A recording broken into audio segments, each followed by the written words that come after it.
Good morning. Good morning, everyone.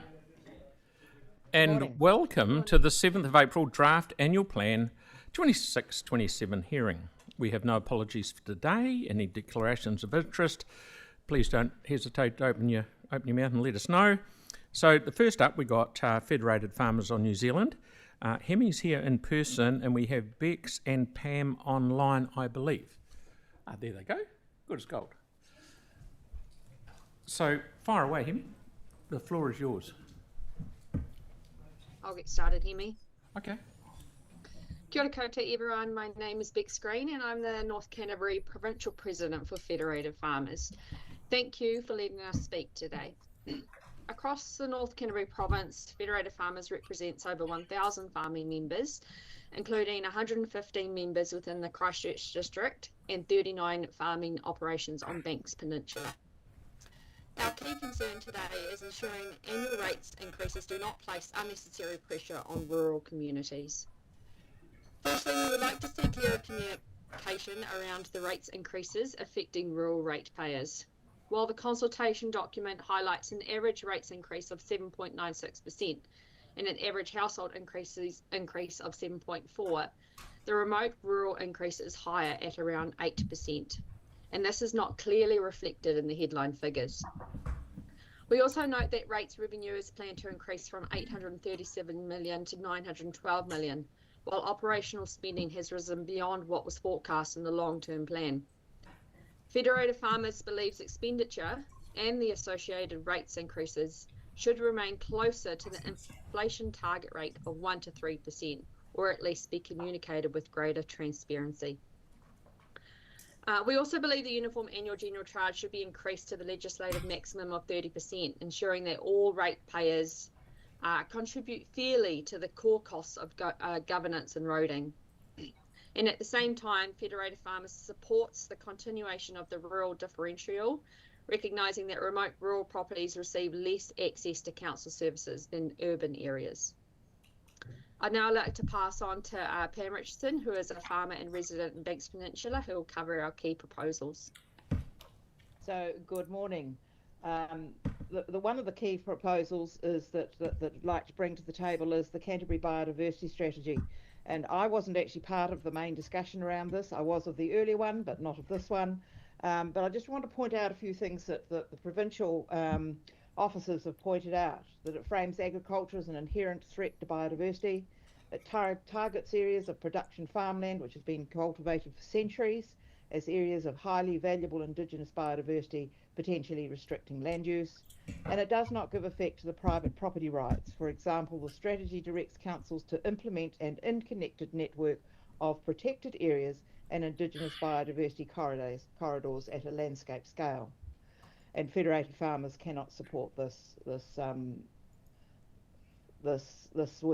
we need to find a workable solution. Now, I know myself, as being part of a number of biodiversity meetings and strategies and all sorts of things going on to do with biodiversity and pests, that there's a lot of done with landowners on Banks Peninsula. So we just hope that that will continue. And at the moment, we're looking at managing significant Indigenous vegetation plan change, PC7. So the work has not ceased, it's continuing. So we need to see fairness in the process. We also, a bullet point that we'd like to raise is that the Federated Farmers acknowledges the need to grow the tourism sector. Tourism plays an important role in supporting regional employment. However, Federated Farmers considers it important that farming operations are not inadvertently captured under policies or definitions relating to short-term accommodation. Council could consider allowing farmers to support tourism, and one way to do this would be clarifying that farms are not captured under the term short-term accommodation.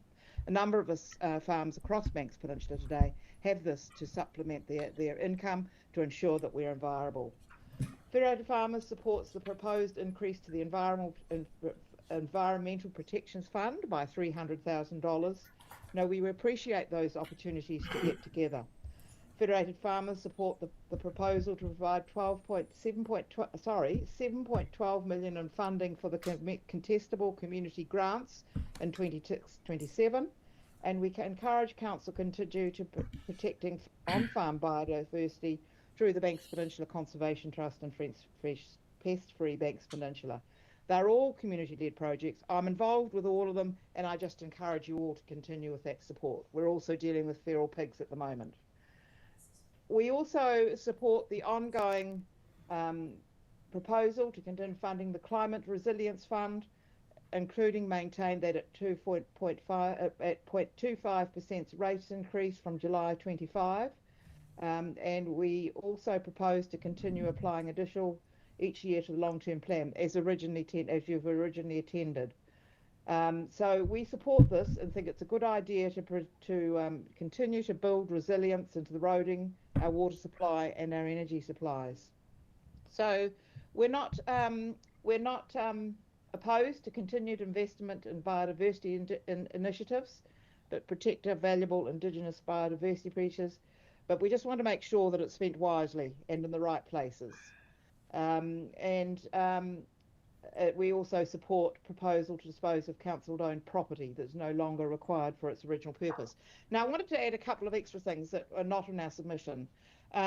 Look, I had a look at the interactive tool. I don't know how anybody could read the 200-page or 240-odd page annual plan, but the interactive tool that's provided is amazing, absolutely amazing. The water heading doesn't really trigger me to think about wastewater. So maybe that maybe something we need to think about. I wonder how much AI is involved with this and putting this together. I don't see a little comment there that AI has prepared all the document. And I just want to thank the council for the amazing support that they gave us through this recent event. Very much appreciated.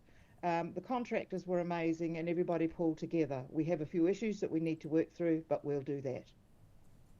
Thank you, Pam. I will now open for any questions that you guys might have. Okay. Aaron, please. Did you suggest that our UAGC should be 30%? Is that what you said? I think it was, yes, 30%, legislated maximum of 30%. The average across the country is 16-17%. What do you think of us being more in line with that? I just think that we should ensure all ratepayers contribute fairly to the core costs, and yeah, I just think the legislated maximum is 30% for a reason. I know that it's different in different areas, but yeah, I think that it should be fairly contributed. Okay. Right, you've done a fantastic job. No one wants... Melanie does. Sorry, on the you've got the point about QV and the values of the reductions in rateable values. Have you approached QV for that? I think No. You will need to. That's the route you'll need to take. Yeah, but we're very aware of that's the route to take. But when it was such a widespread issue across farmland, it would be nice to know why the reason was. Okay, yeah, Victoria. Good morning. Pam, I've just had a question to seek some clarification in relation to your suggestion that we exclude farmers from the short-term accommodation provision. Is that for short-term farm stay workers or general tourist services? What are you angling at there? Well, both of those will stay in our facilities on our properties. We have, facilities for our shearers. We have, and we will have tourist accommodation that they will possibly use the same facilities that the shearers use, but it's so it's not triggered under that. A farming operation needs extra tourists to support their operations, and we need to see farming continue on Banks Peninsula, and that's a way of supporting that we are a viable unit. Thank you, Pam. Okay. Good to see you, and always good to see you, Pam. So thank you for coming in, and look after yourself. Time? Is the time meter on there? I can't see how long we've taken. Is there a time meter on? You've got 45 seconds left. Oh. Perfect. So, yeah, very good. Very good. Good to see you. Bye-bye. Okay. Thank you. So now we have Rewieli Museum Charitable Trust. We've got Ethan Hill and Sir David Carter and Brett O'Reilly online. Oh, there he is. Morning, gentlemen. Good morning, Mr. Mayor, and good morning, councillors. Thank you very much for the opportunity. I'll talk briefly to it. Brett's there if you need any questions asked by the chair of the Rewieli Charitable Trust. Can I first of all thank the Christchurch City Council, A, for the time today, and B, for their financial support last year when you funded the feasibility study which was undertaken by Martin Jenkins and became the foundation for the establishment of the museum. I arrived back on a trip from China last year, probably the middle of the year, shortly after both the mayor and the deputy mayor had returned from China, and I suspect there was other councillors on that trip. We got talking about how Rewieli is held in such high esteem in China, and yet we don't really know of his contribution to our relationship here in his home city of Christchurch. I acknowledge there's a memorial at Springfield. It's not on the main road. Many people miss it. So there was a determination to try and establish a suitable museum to recognise that probably our relationship with China, being in the shape that it is today, it being our largest trading partner, goes back to the work of this man nearly 100 years ago. As we were undertaking the project, it got fast-tracked when we were approached by the embassy because there was the visit taking place of Chairman Zhao, who is the third highest ranking politician in the Chinese system. He is effectively the Speaker of their Parliament. He was coming to Auckland and to Wellington. We managed to get him to come to Christchurch to officially open this museum late October last year. The museum has exceeded its patronage targets given to us in the Martin Jenkins feasibility study. We were targeted with 35 visitors each day. We're exceeding that. I was there on Saturday morning for a couple of hours where we had 3 schools, Swananoa Primary School, St Joseph's Papanui Primary School, and Mariha Primary School, in there probably 10 pupils each, learning about Rewieli before they go on a school exchange program shortly. The museum is significantly adding to the cultural presentation of Christchurch, and it is also remembering what was a remarkable man who 100 years ago next year landed in China, in Shanghai, and devoted his life to establishing a relationship with China that we value today. That's my presentation. I don't know whether Brett or Ethan want to add, otherwise we're open for questions. I'd just add that I think it's wonderful that we've got so many people from the Canterbury community volunteering at the museum. It's provided a real, I guess, lightning rod for people who are interested in Rewieli and the relationship with China. Most of the members of our society who are now volunteering at the museum. So that's been a really nice side benefit to the establishment of the museum, and great to see those people involved, young and old. I would also add that the financial contribution so far has come from the likes of Yili Dairy, which is Westland Milk Products, the 3 Chinese banks that operate here, Bank of China, ICBC, the Industrial and Commercial Bank of China, and China Construction Bank have all contributed, as have charitable trusts here that operate within the Canterbury region.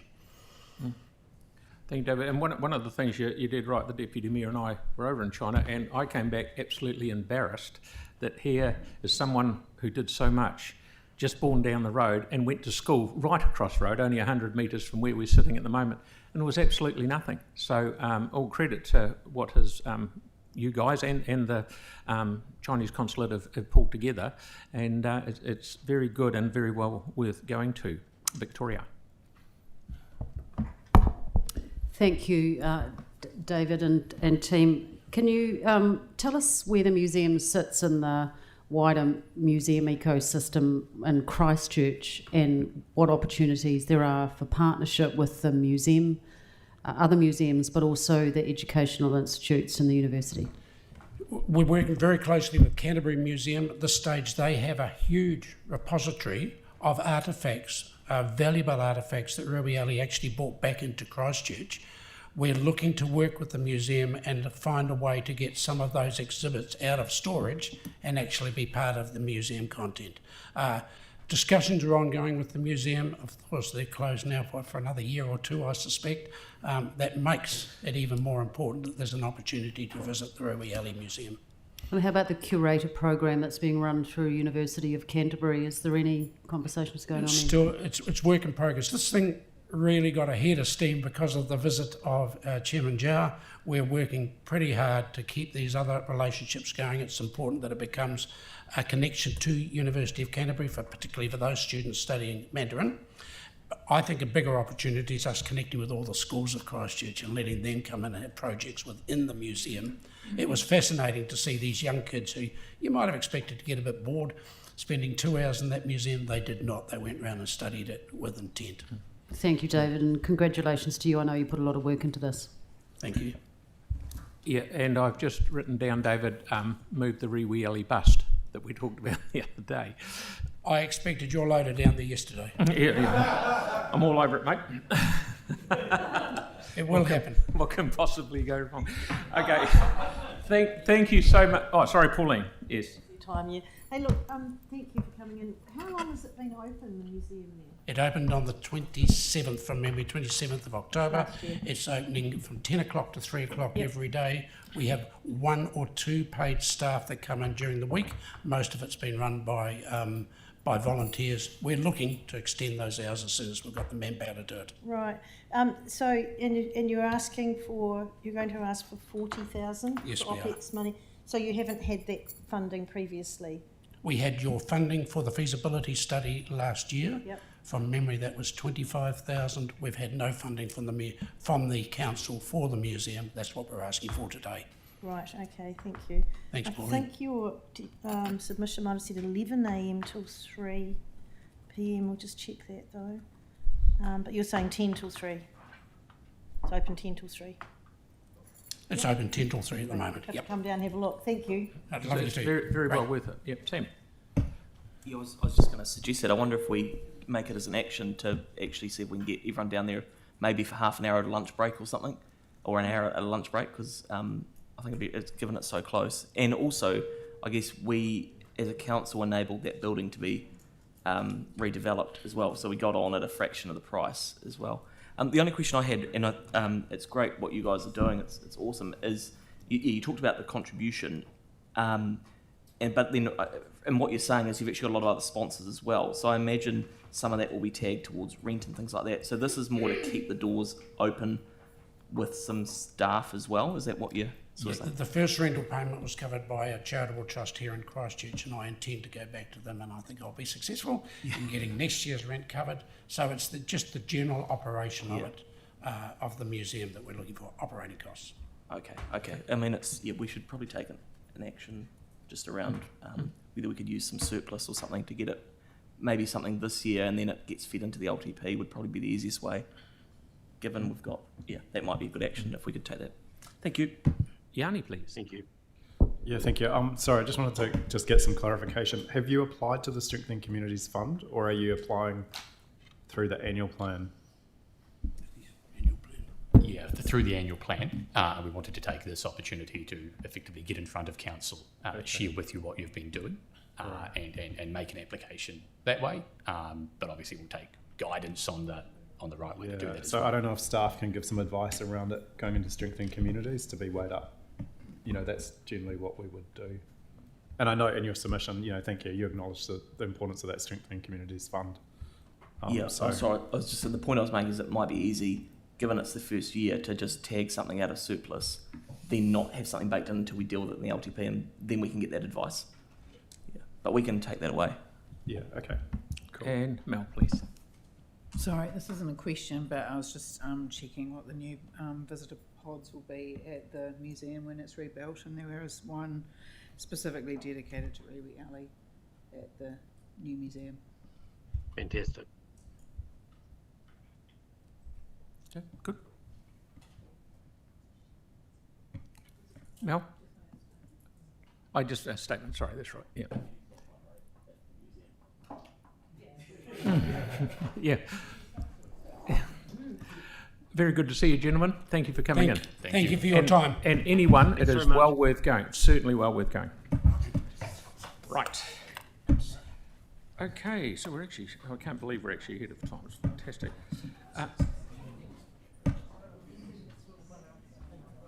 Okay, next up is Ruth, please.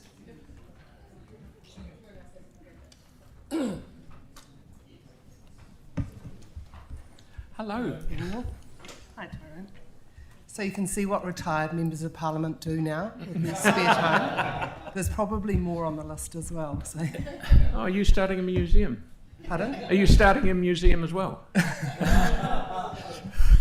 No, I do support the Honourable Sir David Carter's submission, though. I think it's great to have that sort of recognition, and David and I don't always agree on every single point. You're surprised to know. So, Mr Mayor and councillors, thanks very much for the opportunity to submit to you today, and also thank you for the work that you do on behalf of our residents. It's not an easy job, but I think you all do it to the best of your ability, and it's great to see such a strong council in our city. So my submission's pretty straightforward, 2 points. One is that the land that's proposed for sale in McCormick's Bay Road is a urapa. It's got significance for our city, for our country actually, and it shouldn't be on the list for sale. I saw some media commentary around this proposal, and a senior staffer, well-regarded staffer, Bruce Rendell, said that the staff were unaware that it was a urapa on the site, and that was a great relief to me because it means that the council has proposed it for sale in ignorance of its history, not despite the history. So I think it will be a very easy thing for council to now say, we recognise this, we didn't know it, you know, that's who would have thought.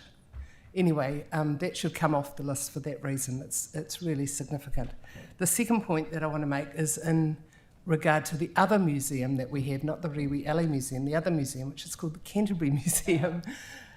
Canterbury Museum is funded almost entirely by the 3 councils in the Canterbury region, which I think is a mistake. I do think that we should have central government funding for the 3 metro museums, not just Te Papa.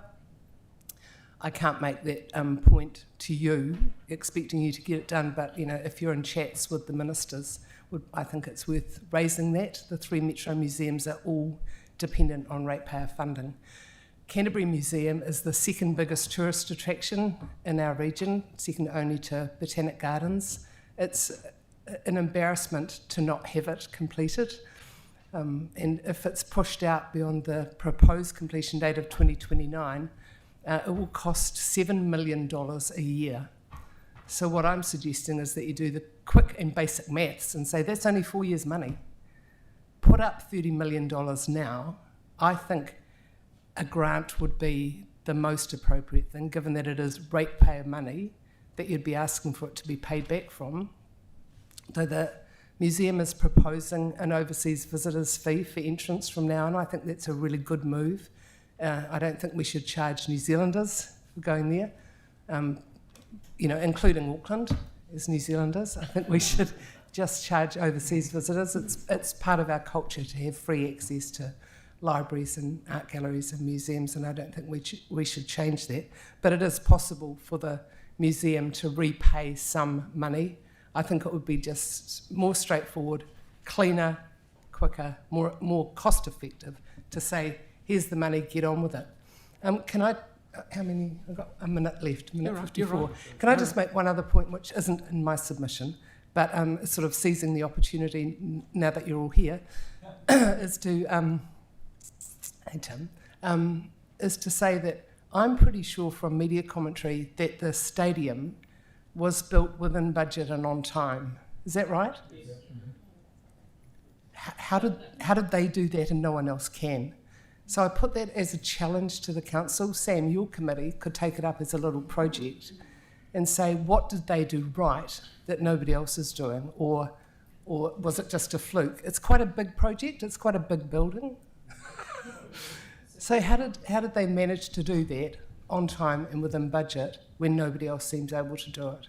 So, and whatever the trick was, require it of every other build.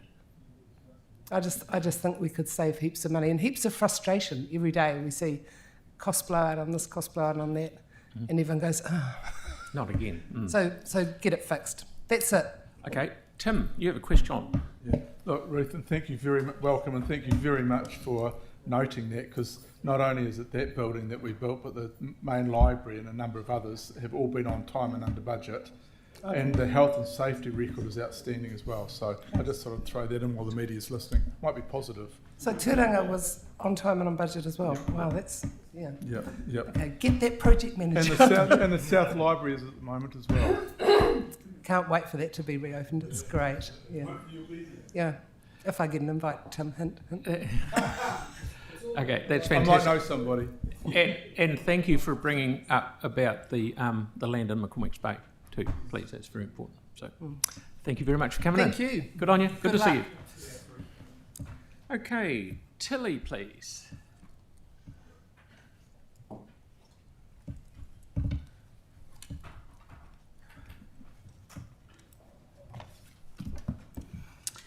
Tēnā koutou katoa. Good morning. Especially to my friend Tim Scandrick. Mayor and councillors, thank you for the opportunity to speak to my submission today. I am here to speak about the heritage buildings which you have asked for feedback on, with an emphasis on Christchurch Cathedral. I believe all of the buildings put up for consideration are important heritage buildings and should be funded by council, but some should have priority over others. As long as the provincial chambers are watertight and not let to fall into further disrepair, I see this as a project which can be done further down the line. I have both studied and worked at the Arts Centre, and it is a group of buildings very close to my heart. I believe the Arts Centre does need council funding, but the urgency is not as great as the cathedral. It is functioning currently with both quads open, a cinema operating, and various shops and cafes open. However, I feel the Arts Centre has lost its way and it is more tuned into the tourist market than the people of Christchurch. Someone said to me recently the Arts Centre has lost its soul, and I'm afraid I have to agree with them. Post-earthquake, I find the Arts Centre sterile and elitist. It now houses an expensive hotel, high-end shops, and many trees have been felled, leaving it looking austere. If the council does fund the Arts Centre, it should be on the condition that the Dux Deluxe is re-established under the leadership of Richard Sinke. This is what many ratepayers, including myself, want. The Arts Centre has never been the same without the Dux, and it never will be. We need to bring the Dux back to bring the bohemian edge back to the Arts Centre, and with it, it will bring thousands of people and millions of dollars. Not that I'm somebody who's interested in money, but I know that you guys are. With regard to the museum, I'm sure you've all heard the saying, if it ain't broke, don't fix it, and it applies here. To embark on such a project at a time of economic hardship and with so many other things needing money, to my mind, it is irresponsible. I grew up with Canterbury Museum, and so did my children, and we loved it, and I cannot see there was any need to completely destroy it and start again. It could have waited for better financial times. Obviously, it's up to the Mayor and councillors whether or not the museum receives funding, and obviously Ruth thinks it should, but I don't see it as a priority. Although it is important to get it back, obviously, in time. Christchurch Cathedral, however, is in a different category. There was an earthquake and it was damaged. Nobody could have avoided that. As I watch the new Christchurch grow up around the square, I believe even more strongly that the cathedral must be restored and reopened. It is complementary to all the new buildings and landscaping around. The original partnership to restore the cathedral, as decided at our Anglican Synod in 2017, was between the church, the government and the council, and therefore all three parties need to keep contributing.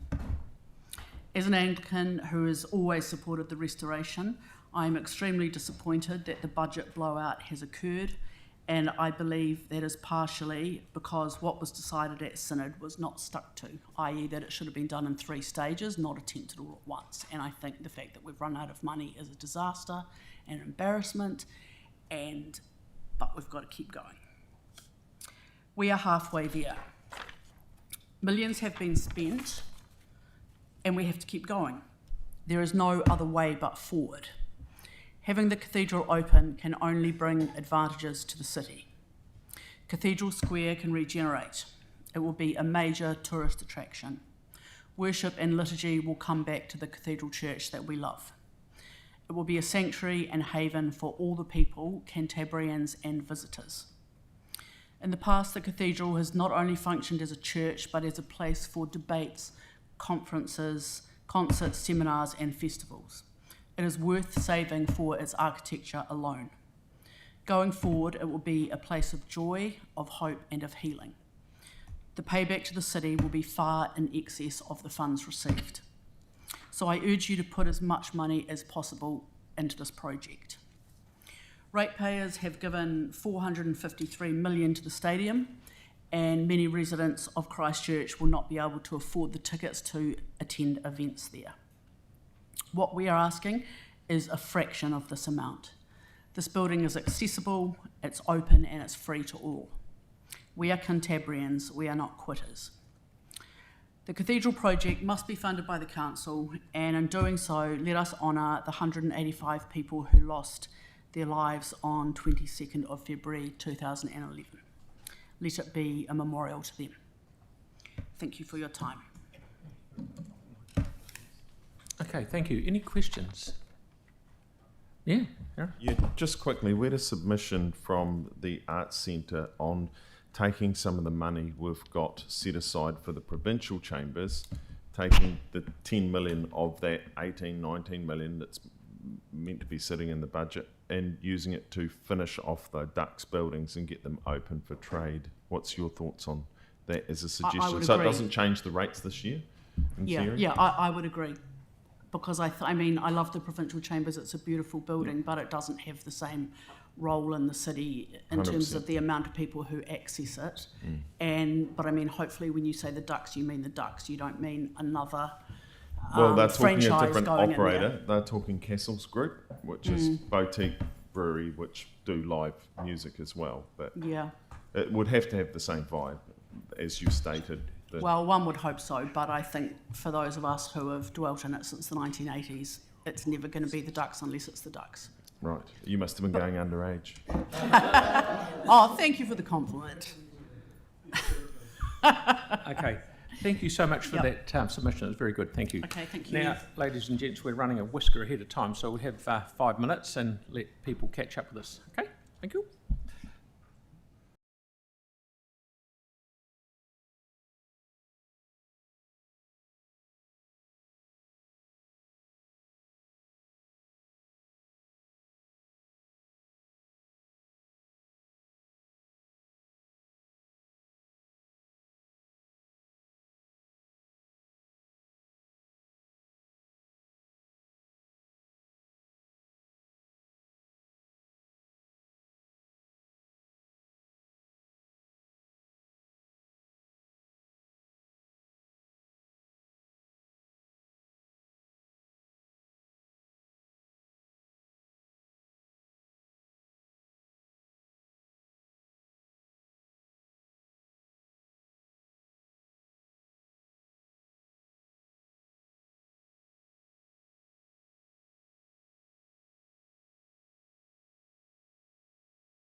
Ladies and gents, welcome back. We have Wairira Runanga and Kokorata Runanga.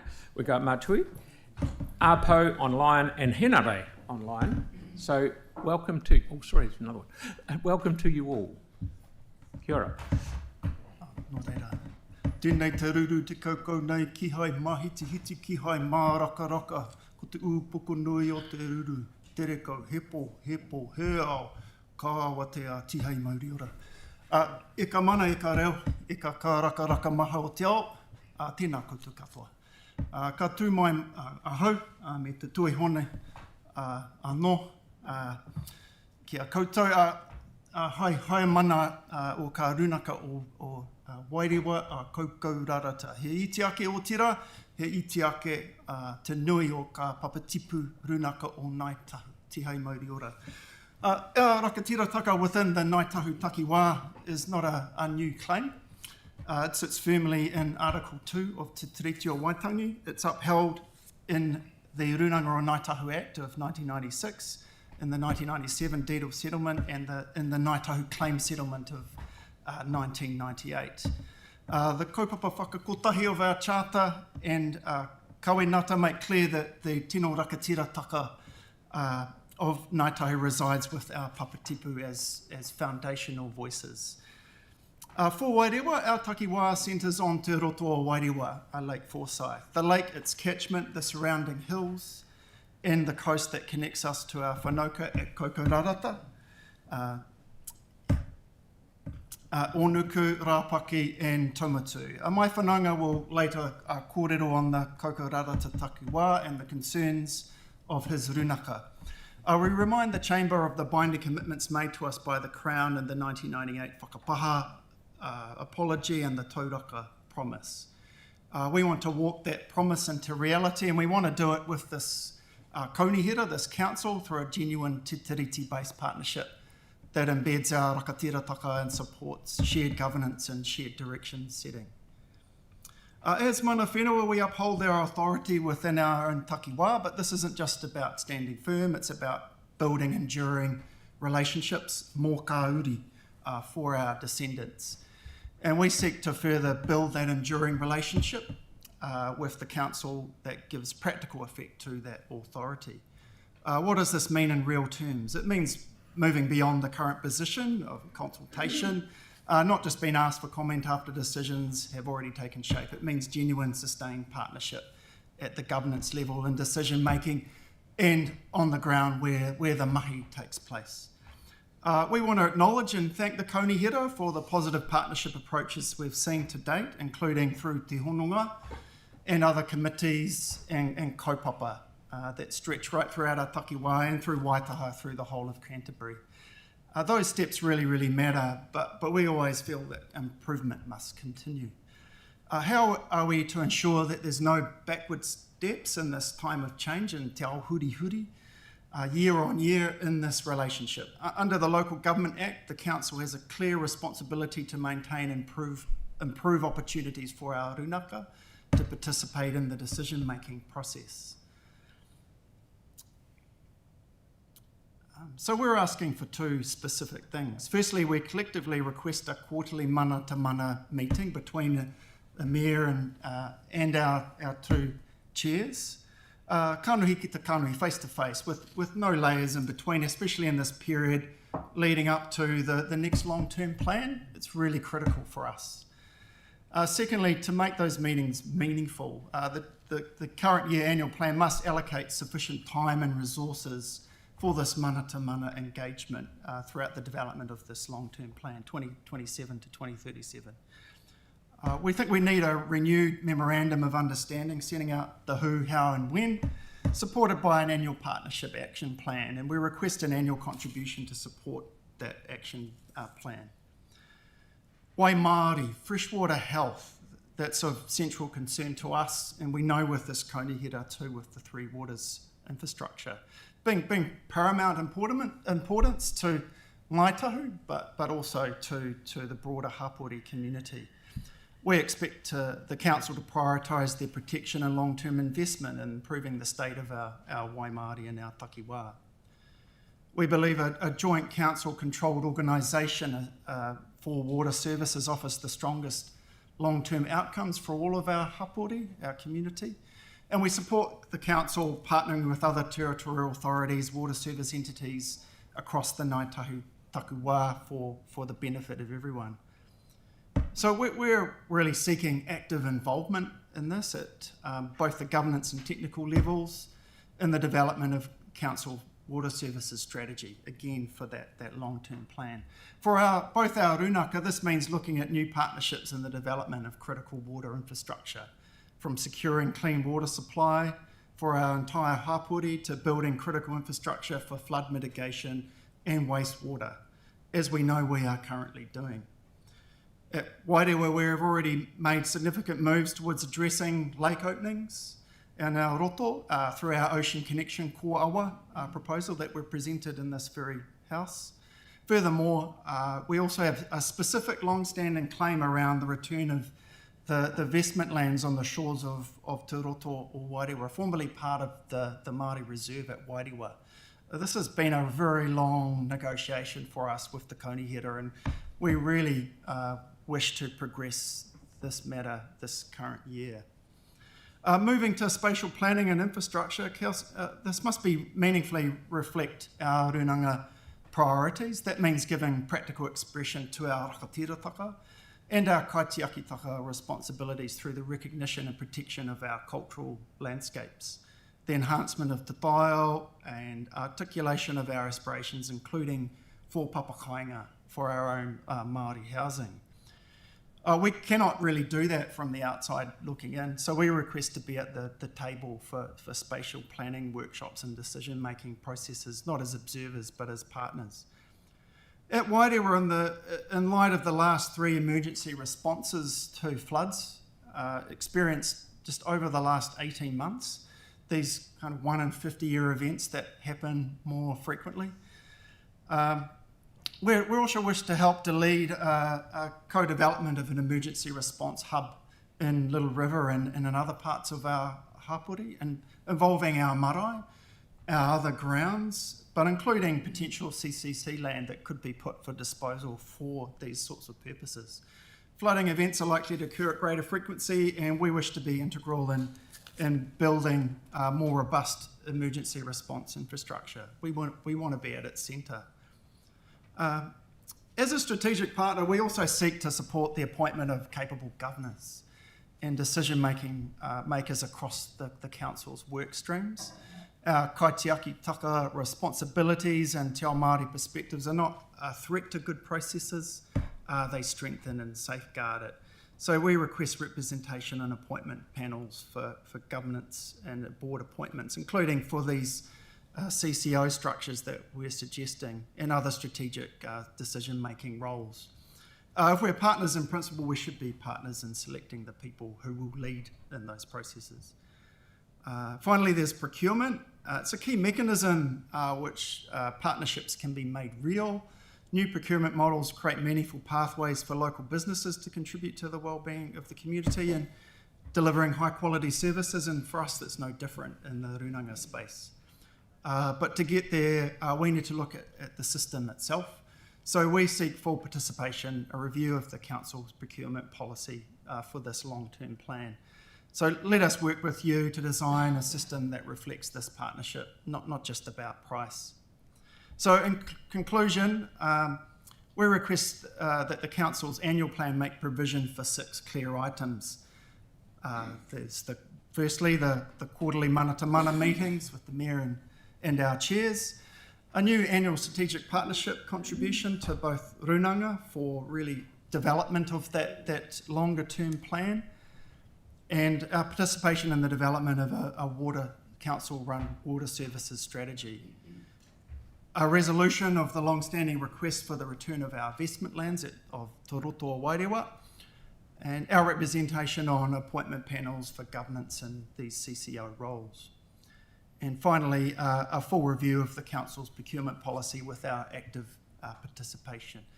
Yep, we thank the Konihira sincerely for considering and implementing our submission, and we confirm our wish to participate fully in the hearings process. I'll now pass you over to my whanaunga, Aporini. Kia ora mai tātou. I will just for our intro, pass this on to our tuaroa Hinari, just the intro whānau, so ngā mihi ana. Kia ora. Kia ora. Hui anō tēnā no tātou, tēnā koe matu i ngā mihi kua horaina. E te kaunihera o tautahi tēnā koutou te koro matua tuatahi kia koe whil tēnā koe tēnā kōrua vik te koro matua tuarua o te rā i ngā kai kaunihera kei te tepu tēnei te mihi, tēnei te mihi, tēnei te mihi. Ko tai mai māua ko taku tiamana āpau, hei kanohi mō te rūranga o Kakourarata.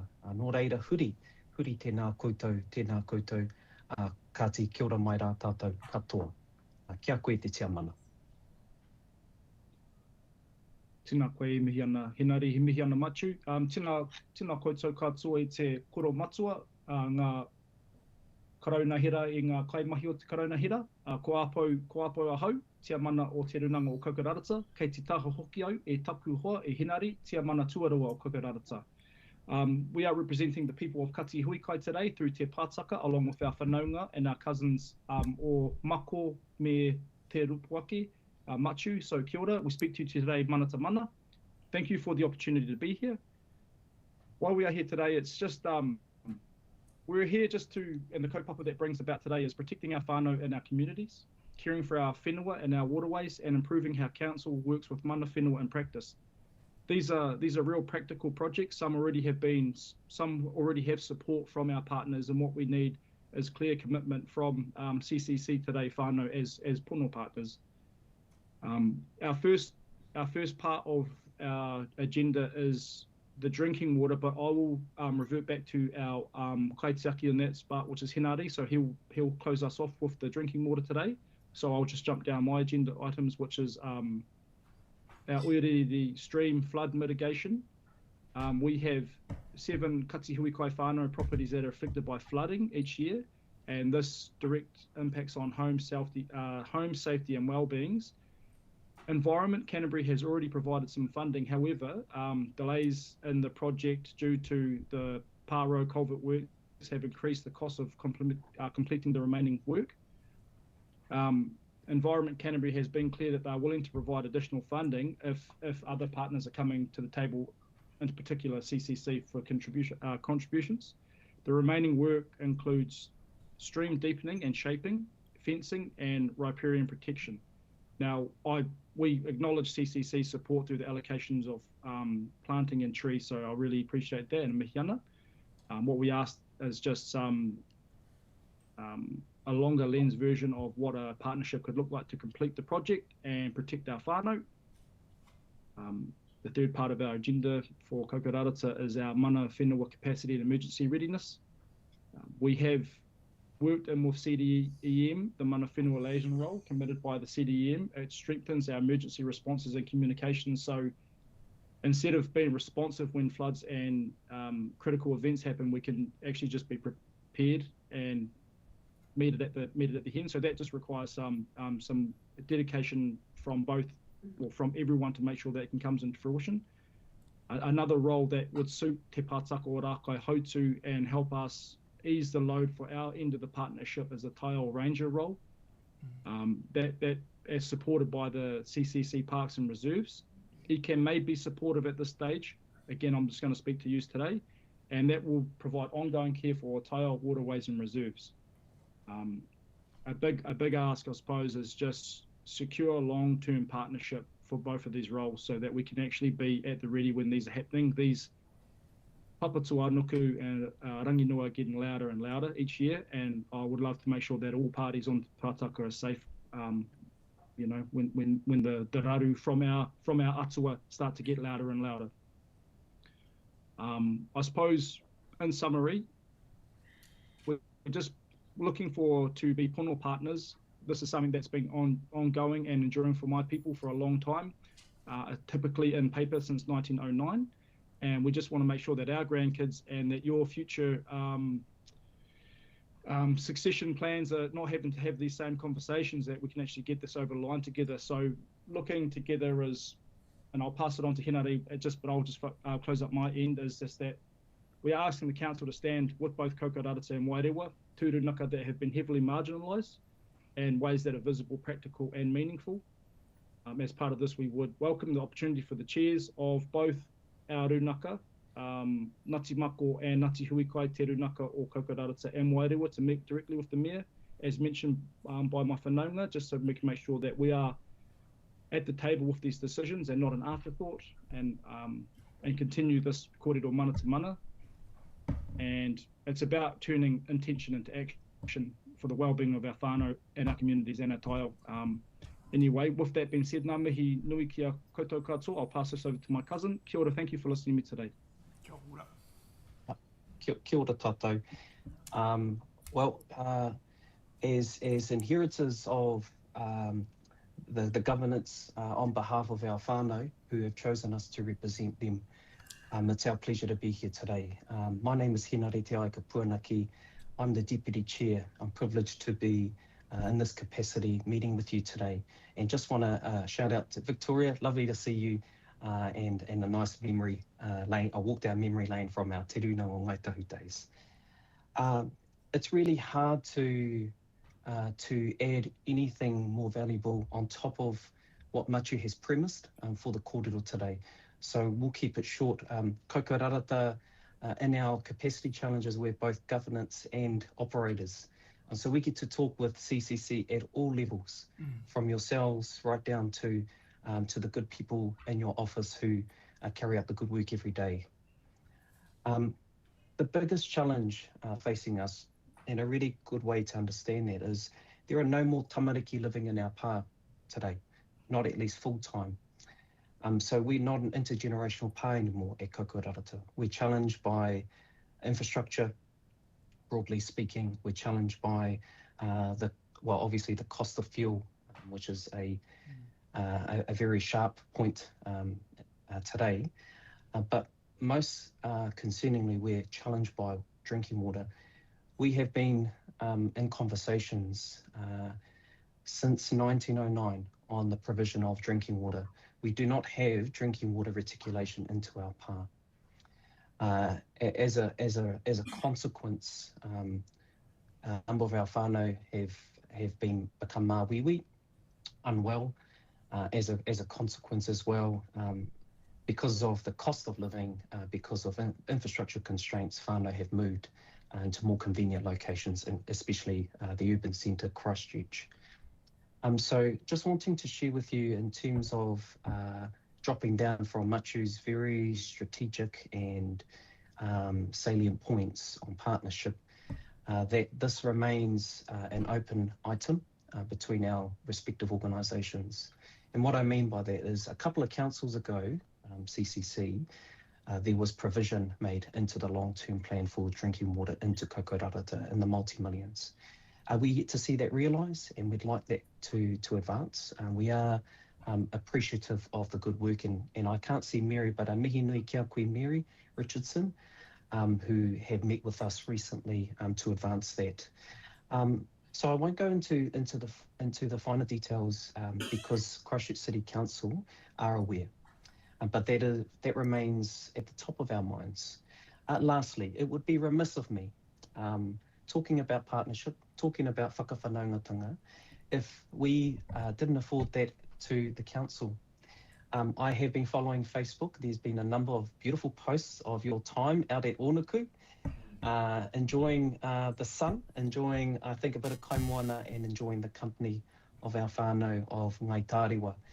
Tū te huarewa, the picture behind Apo there, Tū te huarewa is our tipuna wahine, renowned for her manaakitanga, and it would be remiss of myself and Apo if we didn't extend that manaakitanga out to the council at a point in time in the future where we can host you, and help in the facilitation of your kōrero. So just wanting to leave on that point and keep it brief. Huri, kaya koe rangatira tēnā koutou, a tēnā koutou, a tēnā tātou katoa. Excellent, thank you. Have you got your good questions from Tyler, please? Tēnā rā tātou katoa. Just got a couple of quick ones. The first one is for Kokorarata. asking about, do you know where we're at with the drinking water in our capital program by chance? Is that you, Tyler? Tēnā Yeah. koe, Councillor. Kia ora. Ka pai. Can't see you, but your voice is very recognisable. Tēnā koe. Just at a high level, being recently brought into governance, we are carrying the intergenerational work here in water. As we understand, we are awaiting, this is at an operations level, Tyler, Councillor, we are awaiting a process to be clarified from your council office in determining how we pathway forward from here to bring a paper up to the councillors for their consideration. Paired with that was a socialisation of the opportunity to host you out at our pa, to see with your eyes, to see, in person, the realities that we've briefly shared here, and your office and provide a fuller kōrero on. Kia ora. I think, so apologies. Yeah, is that all right? Yeah, all good, all good. I think in 2022 we voted on something like that, or 2023. That's correct. The next question is around governance. So Te Hononga is, in my opinion, in a state of flux at the moment. So where do they sit in the way that you'd like those mana-to-mana meetings, Machu? I think just really seeing how that's been playing out over the last few years, I think because we're too small to runanga, we tend to get kind of bypassed. So I think that's why we're working together collectively. So and we share much in common. Not only that's te pātaka essentially. Yeah. Okay. Yeah. Cool. Ka pai, thanks. Okay, I've got a question. Where is that ocean connection at? I was under the impression it was sitting with Wairua. It is. I might be wrong. We are progressing fast. We are hoping to have something back to the council in terms of the final designs. We'll be entering into that process of negotiating with the broader community, bringing back the entire full concept to the council, hopefully before June. No, that's good, because I'm Meg keen on it. I think it's anything that can help alleviate the problem, that's good. Melanie. Oh, kia ora. Look, I've got just a question. I'm interested in the representation on the appointments panels. And you've said here for all council governance and board appointments. So we have things like an appointment panel for performance of the CE, for instance. There's all sorts of different things. I was interested in what I understand the CCO one, so I was interested in within the council body itself what you were interested in. Look, I think because there's so many areas of the council, especially I think because we work with the parts of the council that we work the most closely with. That can include the Parks Division, Stormwater, Three Waters. There's a number of areas that we work closely with, and actually, for that opportunity to make sure that there are people that are going to be employed that can work closely with us. That's so crucial, and it's worked. It's been working for us very well, but just to ensure that there is that interconnect and that we have a say in how that plays out because of the day-to-day mahi that we do, especially within some of the divisions of the council. It's not going to be all, but yeah, certainly a lot. Kia ora. Okay, thank you. We've actually run out of time, but very good questions and very, very good answers. Thank you to everyone involved. So thanks for coming in. Good to see you. Tēnā koutou katoa. Good to see you again, John. See you later. Cheers, bud. Okay, so we've got John back. Yes, here is. John's here. Hello, John. Good afternoon, all. I hope you've had a bit of R&R. Good. Now, I've asked questions in my draft town plan ideas, and I think this is where I'm coming from. I feel like the council is more transparent than it's ever been, but there are a lot of things that are being done behind scenes that are not public, and I feel that things get a bit lost because funds that are coming in from our holding company, it's never spelt out to the general public how much you get in dividends. I know you can look it up on the internet and everything, but I'm concerned about where these funds go to. Do they just go into a slush fund, or do they go to a specific project? And all these things should add up. I've never heard how much we earn from the ships coming to Littleton.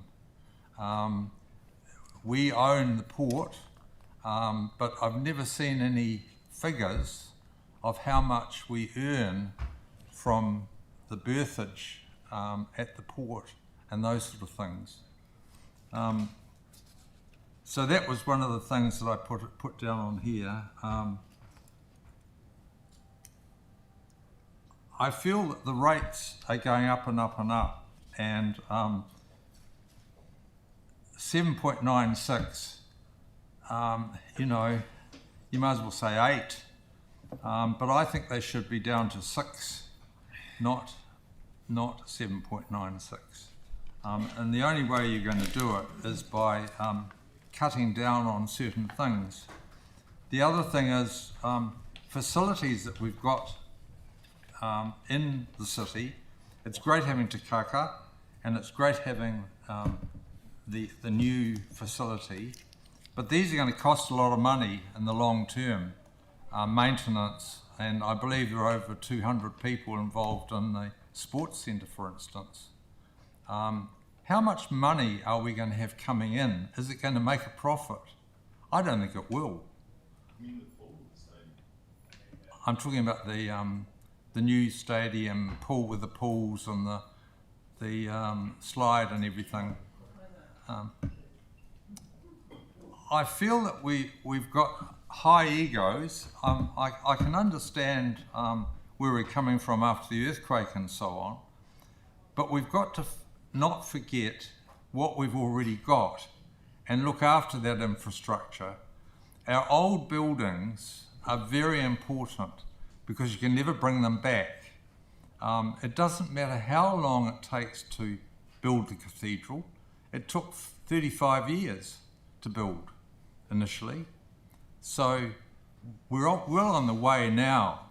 We've just got to make it more attractive around the building, and we can really gain something with it. In Berlin, they've got a wreck of a building in the middle of Berlin. I don't know what it's called, but it's actually a feature. The cathedral is a feature, and I think that you know, people look at the religious side of things. Well, it's a community. You might as well call it a community facility, because everybody enjoyed going in there and listening to concerts, lectures, and so on. So it is a people thing. But we haven't really got down to the nitty-gritty of where the money's coming from. I don't see that, you know, it's going to be difficult. I think once they get a fundraising activity going, and also these people that can go into the cathedral, 30 at a time or something, it'll all add up. And as far as the provincial council building, well, the government should be putting more into that. It is a local government building, but it was a very important government building because it included the West Coast and in the to do with the use of the building.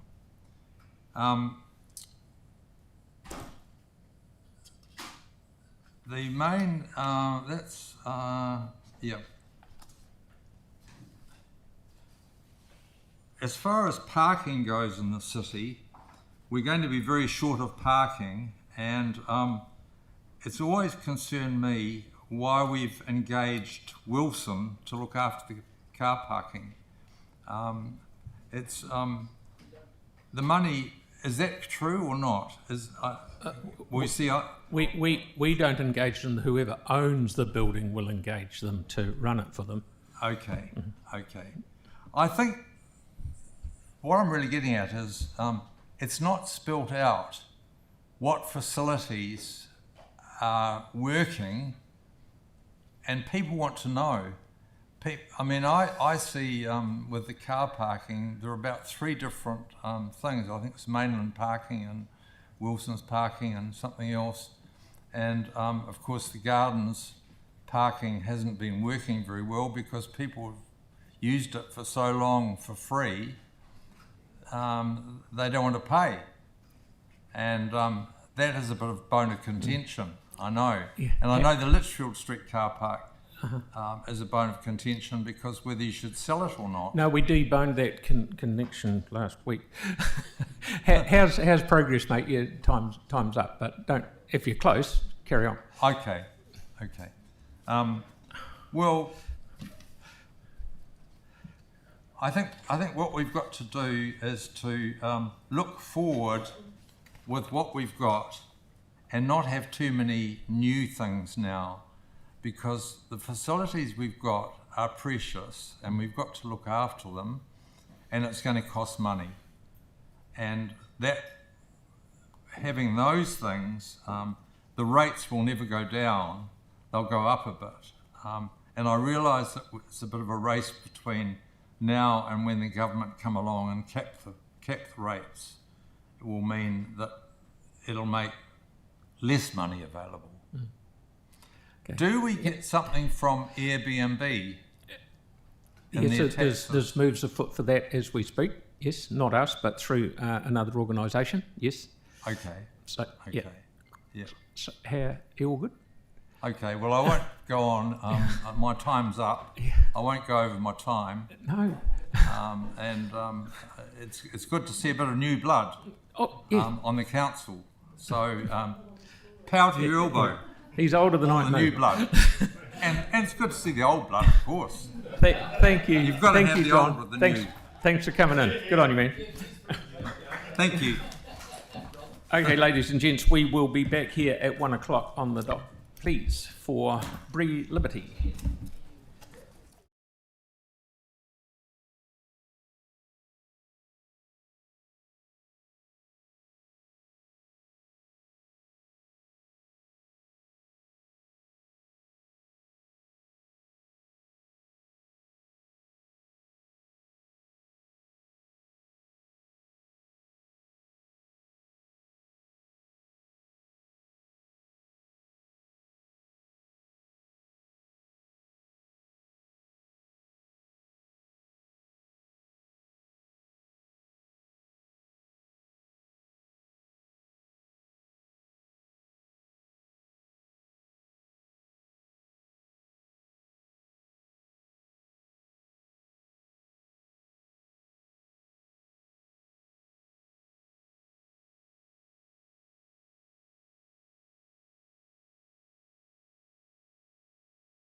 Welcome back, everyone.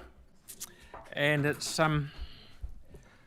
good to see some young people up the end of the table there. So we've got Bree with Theo and Oakley. Is that right? Very, very good to see you. Isn't it lucky it's the school holidays and you don't have to go to school? Hey? Yeah, I thought so. Okay, far away. Good to see you. Kia ora koutou, and thank you for the opportunity to speak today. Ko Bree Labatia Ho, and I'm here with my two tamariki, Theo. Kia ora. And Oakley. Kia ora. Kia ora. We strongly support the rebuild of the Canterbury Museum. And for our family, the museum is so much more than a building. It's a place where children experience culture, history, and the natural world in a real and meaningful way. It's one of the few places that is accessible to all families, that's affordable, it's tactile and interactive, and it's genuinely engaging for the whole whānau. In a world where much of childhood happens on screens, the museum offers something incredibly valuable, a chance to see and touch and experience real objects. And as a parent and also as a teacher, I'm increasingly aware that with the pressure on schools to focus heavily on literacy and numeracy, a lot of our shared knowledge about science and history and the natural world is being lost. The museum helps to fill a gap in ways that schools no longer can. I've seen this firsthand. 2 weeks ago, I led 6 groups of 6 and 7-year-olds through a visioning exercise where we went back in time, and many of the children didn't know what a moa was, and some of them had only seen a quick picture of it online. And these children are children who have grown up without the Canterbury Museum. And standing in front of a life-size model, experiencing it physically, is the kind of learning that really sticks, and it's really important. Some of my own strongest childhood memories are of roaming exhibitions at the museum. They're exciting, immersive, and inspiring. I got to experience this with Theo.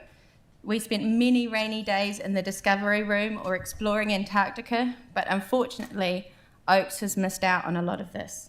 The sense of wonder is something I wish that all tamariki in Canterbury had the opportunity to enjoy.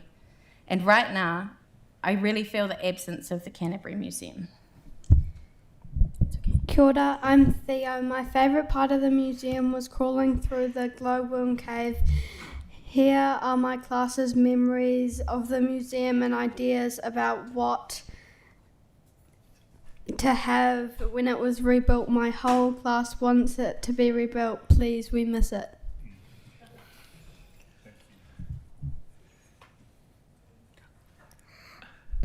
Kia ora, my name's Oakley, and I love that the museum had the spider room and the moving dinosaurs that were used to be alive. Well done.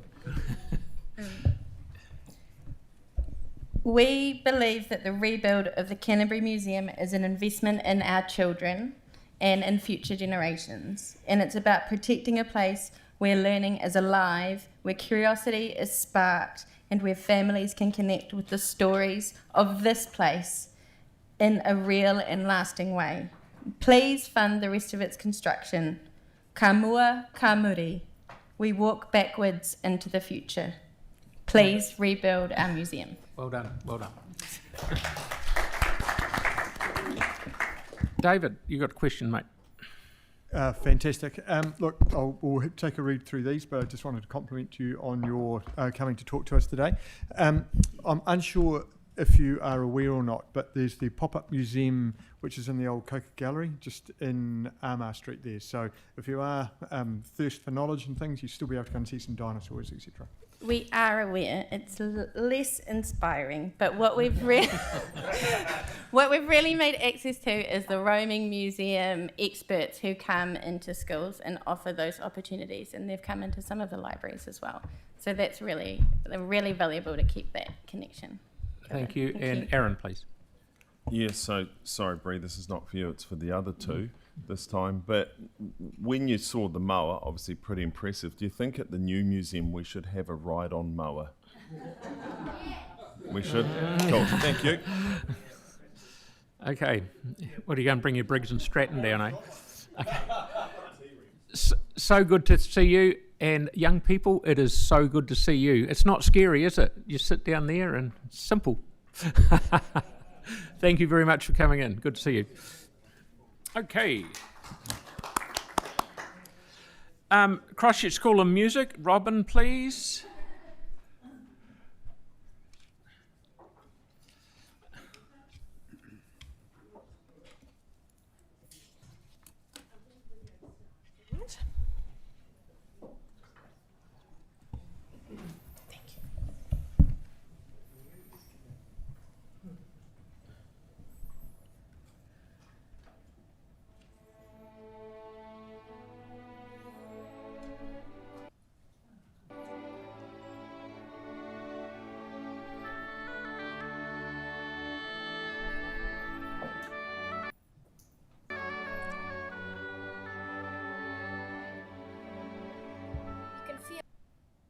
As you rehearse more and more, that it kind of just, when it comes together, there's a wee click and it just feels so cool. I like playing with my friends and learning tricky music. I really like how you can express your feelings through music. My teacher's really nice and she helps me understand everything. I like well, how it all like sounds amazing, like together, like in an orchestra.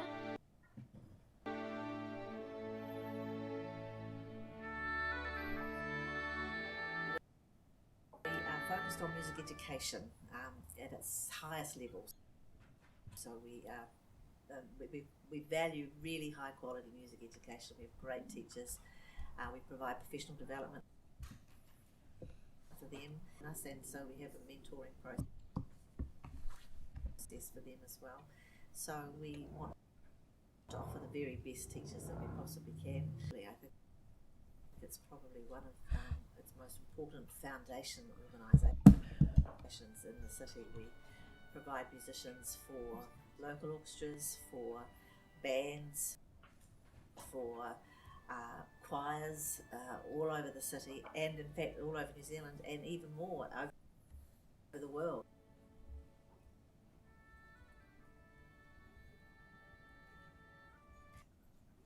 One of the more recent programs that we have developed is our program we're calling Tune Into Music, which is in three schools over in the Hornby region, where the junior classes are all getting a music lesson every single week.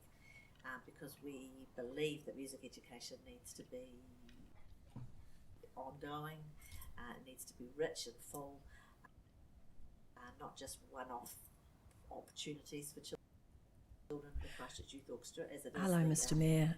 I wonder if, do the you want to carry on with this video?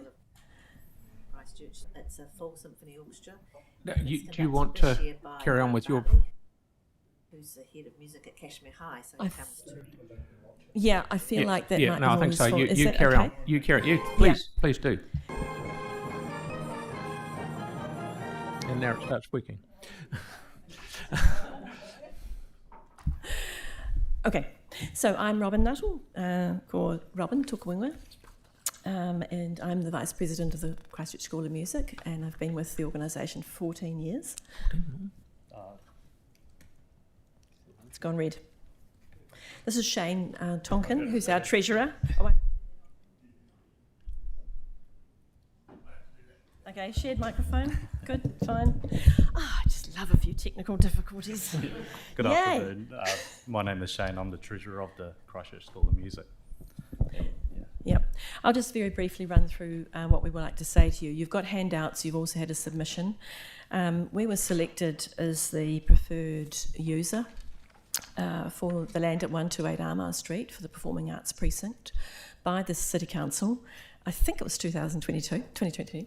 And we've spent the following 2 years doing feasibility and testing, designing, retesting. We did geotech tests during that time to make sure that we have what we believe now is an entirely feasible, viable and extremely attractive development for the city to complete the Performing Arts Precinct. We think we're the largest music organisation in New Zealand, community music organisation in New Zealand. We have some data that fell off the back of a truck that indicates that is true. But we also need to just highlight the fact that we currently educate and help give musical experiences to 1,000 people a year, involved in about 1,500 enrolments. They range from 2 to 92. So our social impact is significant for the city since we've been going for 70 years and sort of educating around 1,000 people a year, and that includes from very early on. Our impact is in the thousands. So if you want to enliven that central city, we can absolutely help with that. And if we work in partnership, we will be able to achieve something no one in New Zealand has achieved before, a central community music organisation which forms the training ground, imagine a rugby pitch, but for musicians. The orchestras range from 90 people downwards, so 8 cricket teams down to 4 cricket teams. So you get a lot of bang for your buck for this because we're asking for a $12 million, that was a slip, a $4 million grant for a $12.6 million building.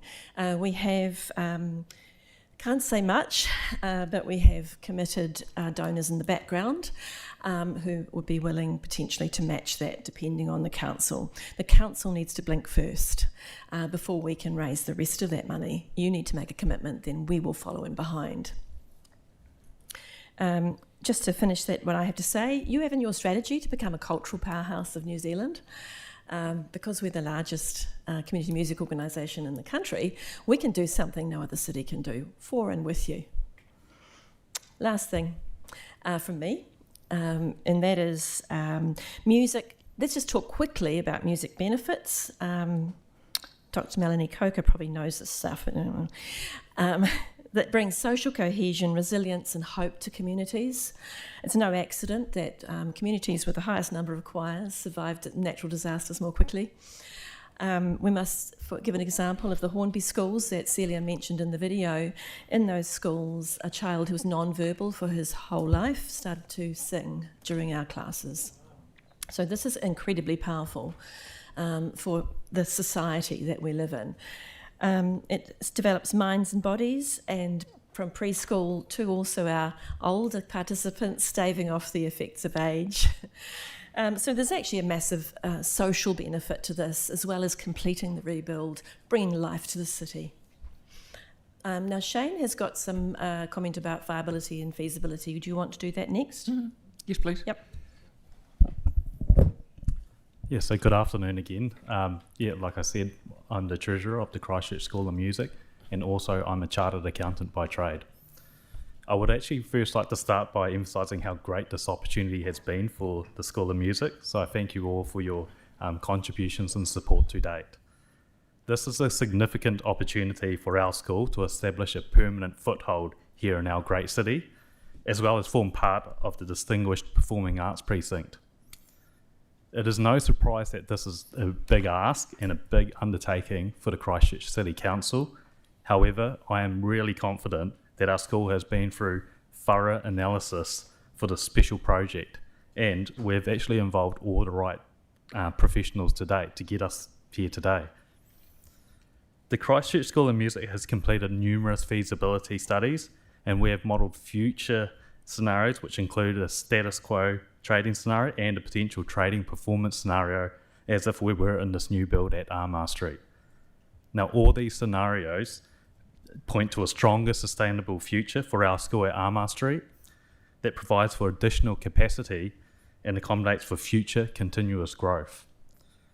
Naturally, our school would further aid in the Christchurch being of a cultural powerhouse city, and would continue to be part of the cultivating musical ecosystem here in Christchurch.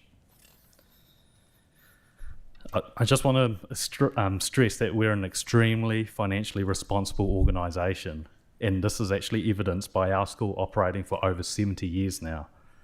Our current financial position is very strong, and we have a net equity position of in excess of $1 million.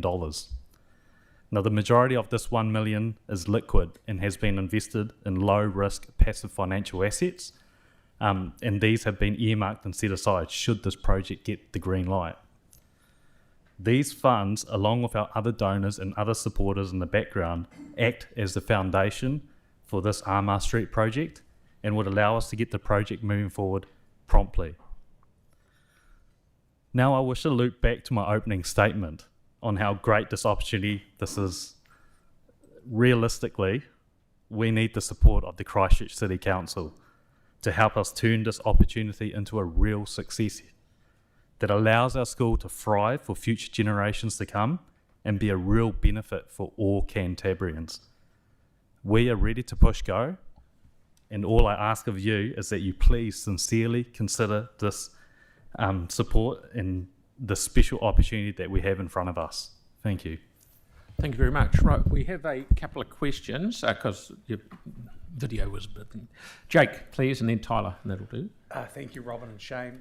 Look, when this first came to us, I think we wanted to parcel it out from it, and initially came to us with the iconic buildings, and it doesn't fit neatly in that because it's not a building yet, but also because of the quantum being so small. So it's a shame we couldn't have baked it into the budget, but I'm just signalling that I'll certainly be putting forward an amendment where we can consider this request, because where we can put in a modest sum and unlock some philanthropic donations and do a great thing for our city, then that's obviously something we will look very strongly at.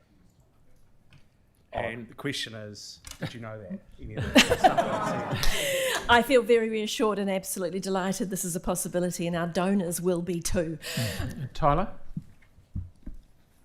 Kia ora. Kia ora. I was actually going to ask what was going to be inside the building, but I think I can wait for Jake and ask him some questions after. Okay, fine.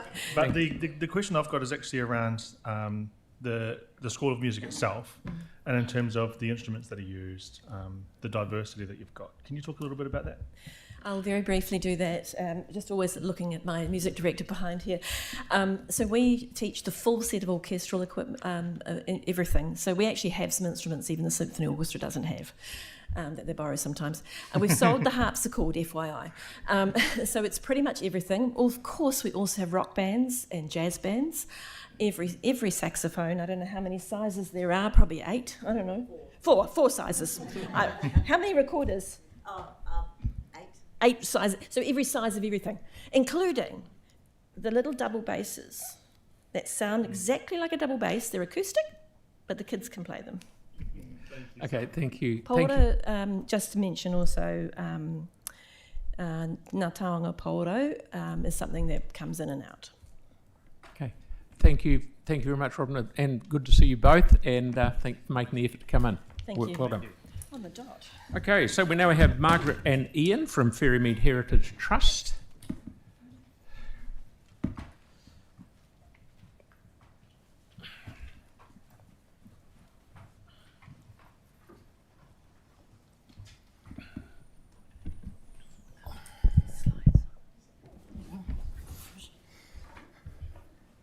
Okay, so thank you very much.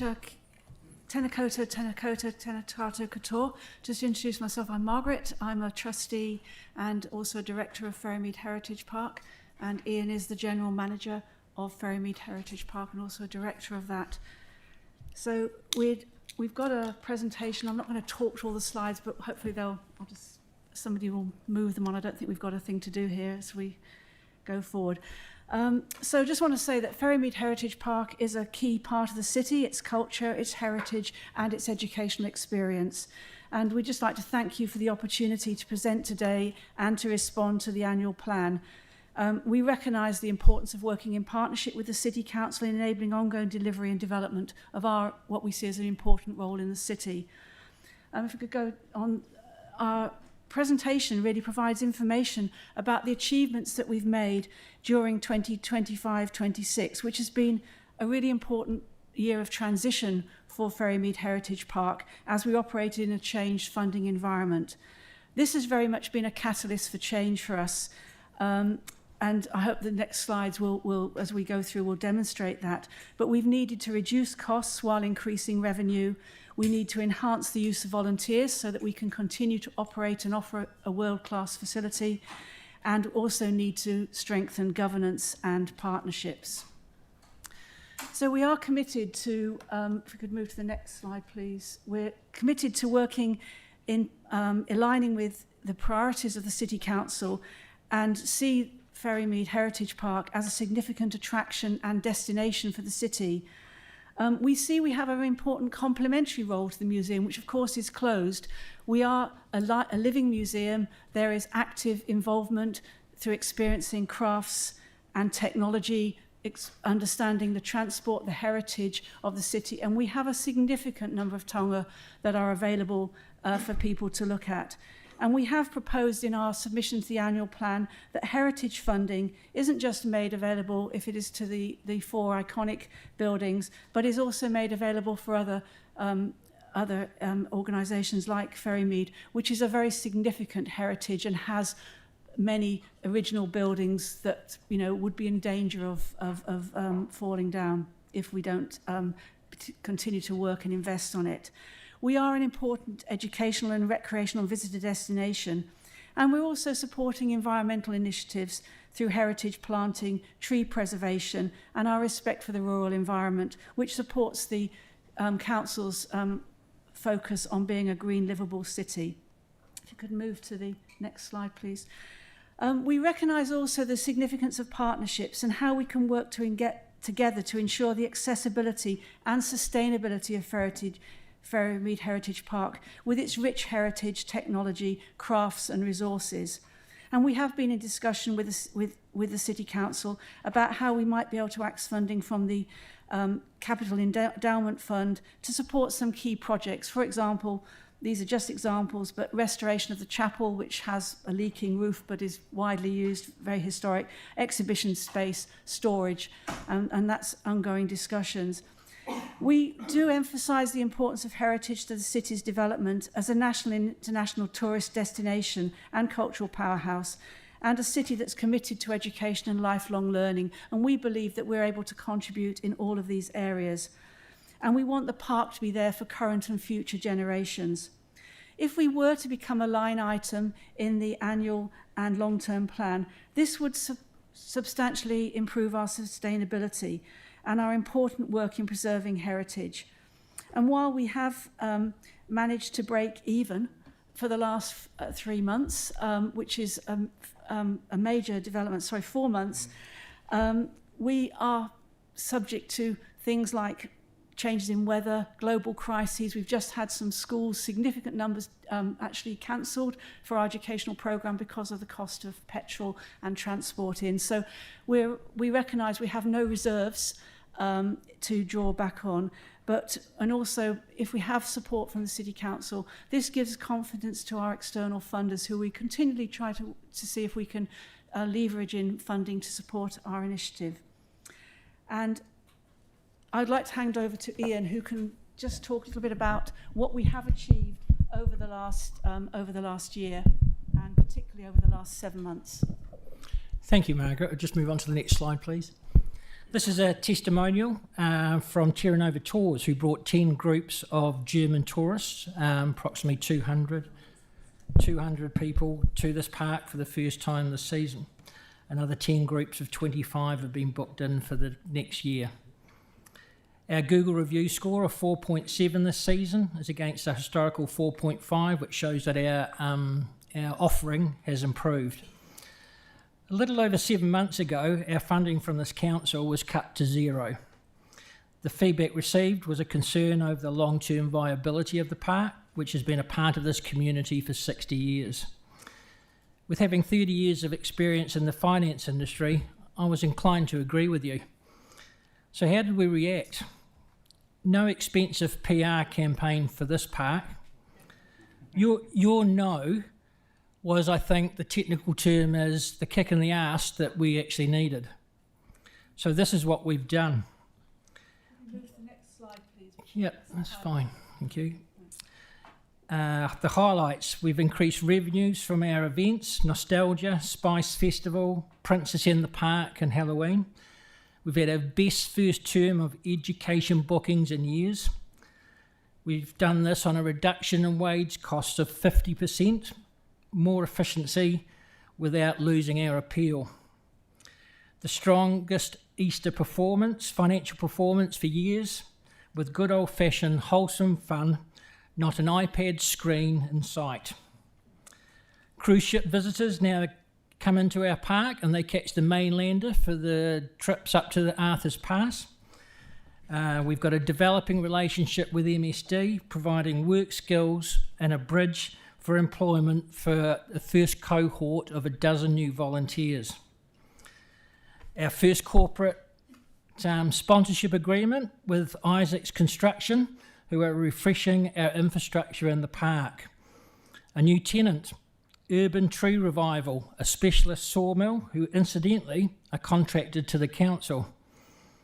New exhibits to be established, kayaks, pork company, even a rattan cart from the local Hare Krishna community is now part of our offering. We've got school camps in the new season booked, with an after-hours night at the museum experience in line for them. And we've just in the process of negotiating and play with an international brand to host an event in the park, expecting to bring 8,000 people over a weekend.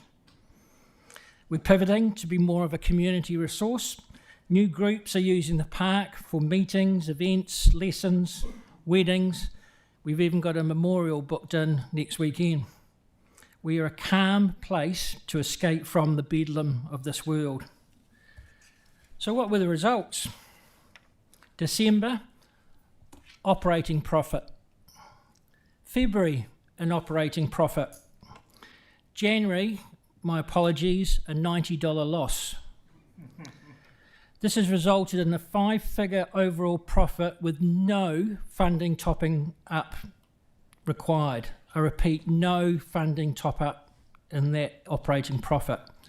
So that's 3 months of sustainable, steady profit, which we've actually been able to bring in.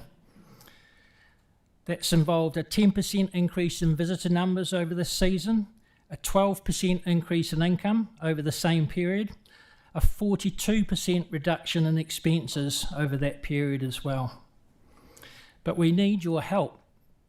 We are, as Margaret says, probably 2 weeks of bad weather away from having struggles to actually operate because of our lack of reserves.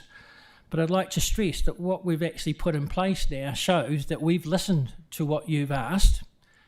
I have to say, one of the things that happens, there was a discussion around the council and with members of your staff to see what ways they could help the park from a non-financial way. Of the 7 things that we came up with, not one of them has actually come to fruition. And I'm still waiting for one phone call that I placed in July last year to actually follow up. So I suppose I'm putting this point in that we've actually listened to you, and not just listened to you, but actually have proved that we can actually turn this around. All of these things that I've spoken to you have happened in 7 months. And if you can please appreciate that loss of funding, we did not know that was happening, and we had to react from day one to actually turn this beast around. And we have actually turned this beast around. And so I request that you look at ways that you can actually support and reward what we've actually done over this 7 months, because there is a sea change in place for Ferrymead, and this performance will continue going forward. Thank you. Thank you, Ian and Margaret. Unfortunately, we've run out of time, but I'm very pleased to hear what you've done. As you say, there's nothing wrong with getting a good kick in the backside. I used to get those every week from the old man. but it's very dear to my heart down at Ferrymead, because Dad used to put a lot of effort in down there. So thank you for what you've done, and thank you for turning it around and bringing that submission to us. So thank you for your trouble. Thank you very much. Thank you. Okay, is Jeff here, please? Thanks very much, Mayor and councillors, for the opportunity to speak about the museum, which is the subject I'm concerned with. Bill Swallow is a friend of mine. I'm speaking not from any other point of view than my own personal interest as a ratepayer in the city. I don't represent any group or movement or institution. I haven't filed a formal submission in response to the plan. I did file a response to the museum survey that I saw advertised on the side of a bus stop. You'll find it at page 64. It's the one that's got smoke coming off it. I broke my golden rule of never pressing send until I'd had time to reflect and take time. And I do regret the inappropriate tone and nature of that email. I should have simply stopped and thought about it before I sent it the next day, and I do apologise for that. But anyhow, I'll I have prepared some speaking notes. I haven't filed a formal submission, but I do just want to discuss the museum, which is a subject I'm particularly concerned about. I don't have any particular reason to be concerned about the museum other than as a ratepayer. And I can just mention that in my view, rates in Christchurch are becoming increasingly burdensome, just from my own personal point of view, which is not particularly significant in this context. I see my rates doubling at current rates of increase over the next 10 years, and already these rates are burdensome. And the museum is part of that. I consider that, from the museum's point of view, I have two particular concerns. I consider that the concept of an underground and underwater facility with base isolation is unaffordable and risky. Above ground off-site temperature controlled storage facilities like those recently completed by the British Museum near Reading could have been built for a fraction of the cost. Base isolation is fine if you have unlimited resources. Very few, if any, other buildings in Christchurch have considered base isolation necessary or justified. My second concern is with the decision-making process that has led to this council now being required to pick up the tab for a facility which it neither owns nor has effective control over. The museum board was entrusted with rebuilding the museum and had available to it resources of 164 million. Rather than redevelop within those means, something which could have been easily achieved in my view, the board elected to enter into contracts for which it did not have adequate funding and which did not and still do not provide for the rather important fit-out and display spaces. To my mind, that kind of conduct of entering into huge financial commitments like that without having the money in hand, simply saying, oh, well, the money will come from somewhere at some stage, let's just press on, is unacceptable. Would shareholders tolerate that kind of conduct by their board of directors? And the answer is, of course not. Against this background, I'm realistic enough to accept that this council is presented with a fait accompli and there is not much that can be done about those past decisions. However, looking forward, I can consider that this council should do two things. First, in my view, the council must take over effective control of the museum redevelopment project.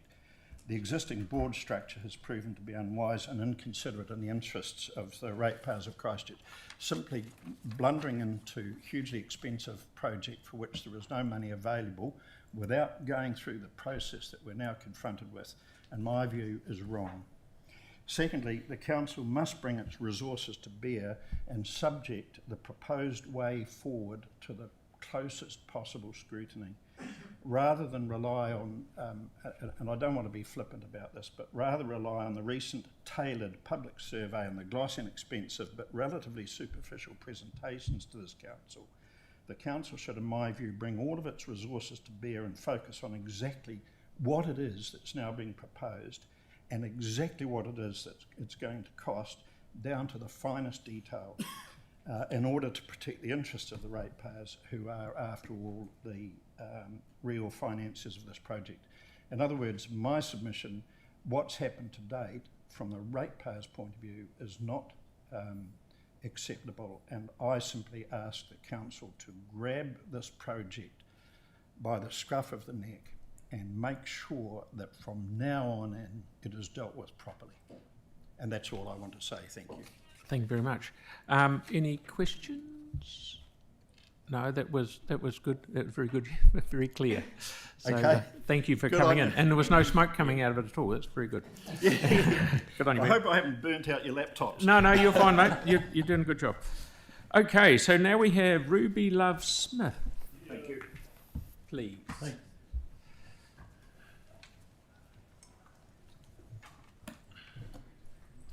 Good afternoon.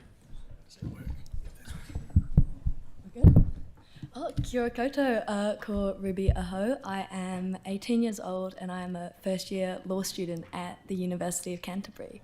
I wanted to come and speak in person today because I'm aware that I am probably one of the only people my age that you will be hearing from. And so with that in mind, you could imagine my concern when I saw that the council were considering changing contributions to the Climate Resilience Fund. All of this information is available in the draft annual plan, so I'm hoping it sounds familiar, but the fact that this debate around the continuation of the fund is still being entertained means that I'm sure some people need to be reminded. The draft annual plan explicitly states that cutting the rate contributions to this fund will significantly decrease the effectiveness in the long term. And as well as that, it also points out that with local data, Christchurch needs to consider the sea level rise that will be around 0.5 metre by 2070 and up to 1 metre by the year 2100. That temperatures can rise by up to 3.5 degrees Celsius by 2090. And you might be thinking, well, 2090, how is that my problem? And I'll come back to that in a minute. But with all the extreme weather events, all the flooding and all these other crises that are becoming ever more frequent, I fail to see how cutting the effectiveness of the fund that helps us tackle those kind of challenges can lead to any positive outcomes. Climate change is unavoidable. Council cannot avoid their responsibility to care for their community. Now, the other thing I'm sure that most of you will have picked up on is who will this burden fall on? And it is not the people that you are going to hear from throughout this consultation. It is the generations that are still in school and the generations that are yet to be born. That is who this will affect, and that is who you need to listen to.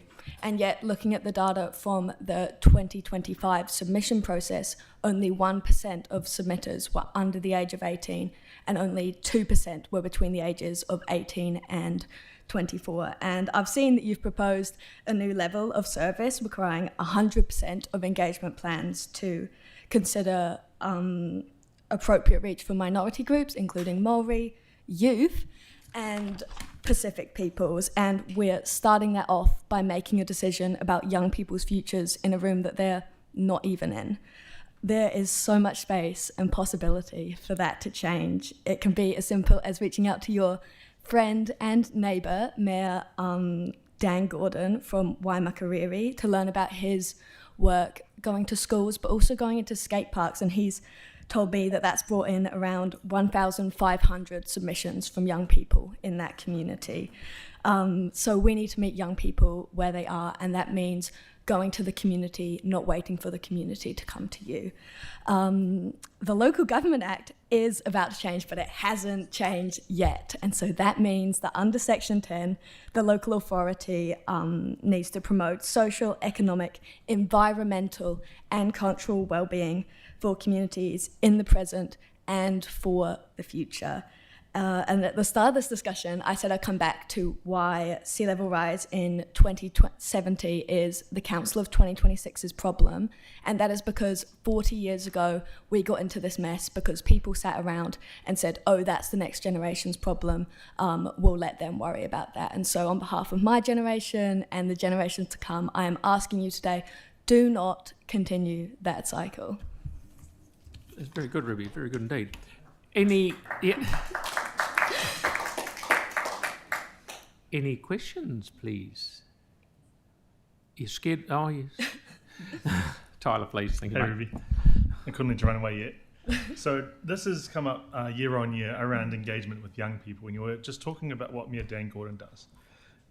With your thoughts in terms of activating spaces and engaging with youth, what do you think that the council should be doing into the next budget to ensure that they're heard and listened to?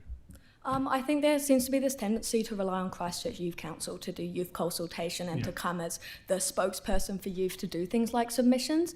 And that is all well and good, but you are all representatives of your community and they want to see you, not just the young people. So that's really important. But, you know, there's so many opportunities of how can we make things accessible. You know, if we talk to young people, they might say something like, oh, it would be helpful to have someone to come along and help us do submissions, or to come and do outreach in our schools and do it right there in a space that feels safe to us. But it's really, you have to go and ask. You know, I can't answer that question on behalf of everyone. So it's really about going and asking those young people themselves, seeing what they want to see and actually listening and acting on what they're telling you. Thanks, Ruby. Thanks so much. Thank you. Wonderful, Ruby. Thank you very much. Thank you. Okay, Timothy, please.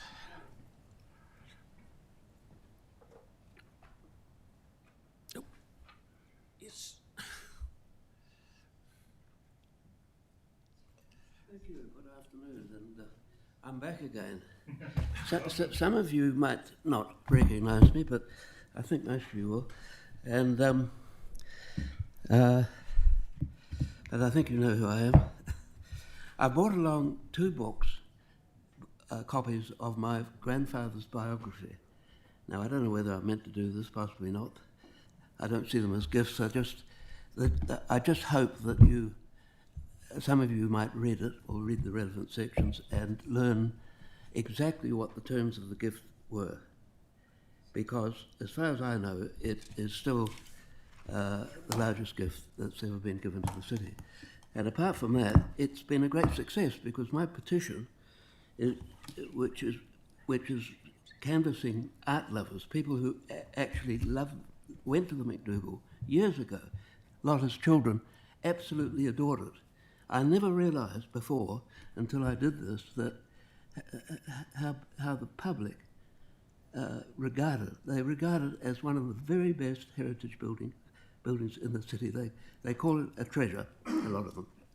Right, now, having said that, in the epilogue of the book, I discovered, looking at it a couple of days ago, that it said that the book was published in 2019. It said that I began my campaign in 2016. I've been going for 10 years. It must be a record, Mr. Major. Anyway, but firstly, what I thought I'd do is start with a bit of praise.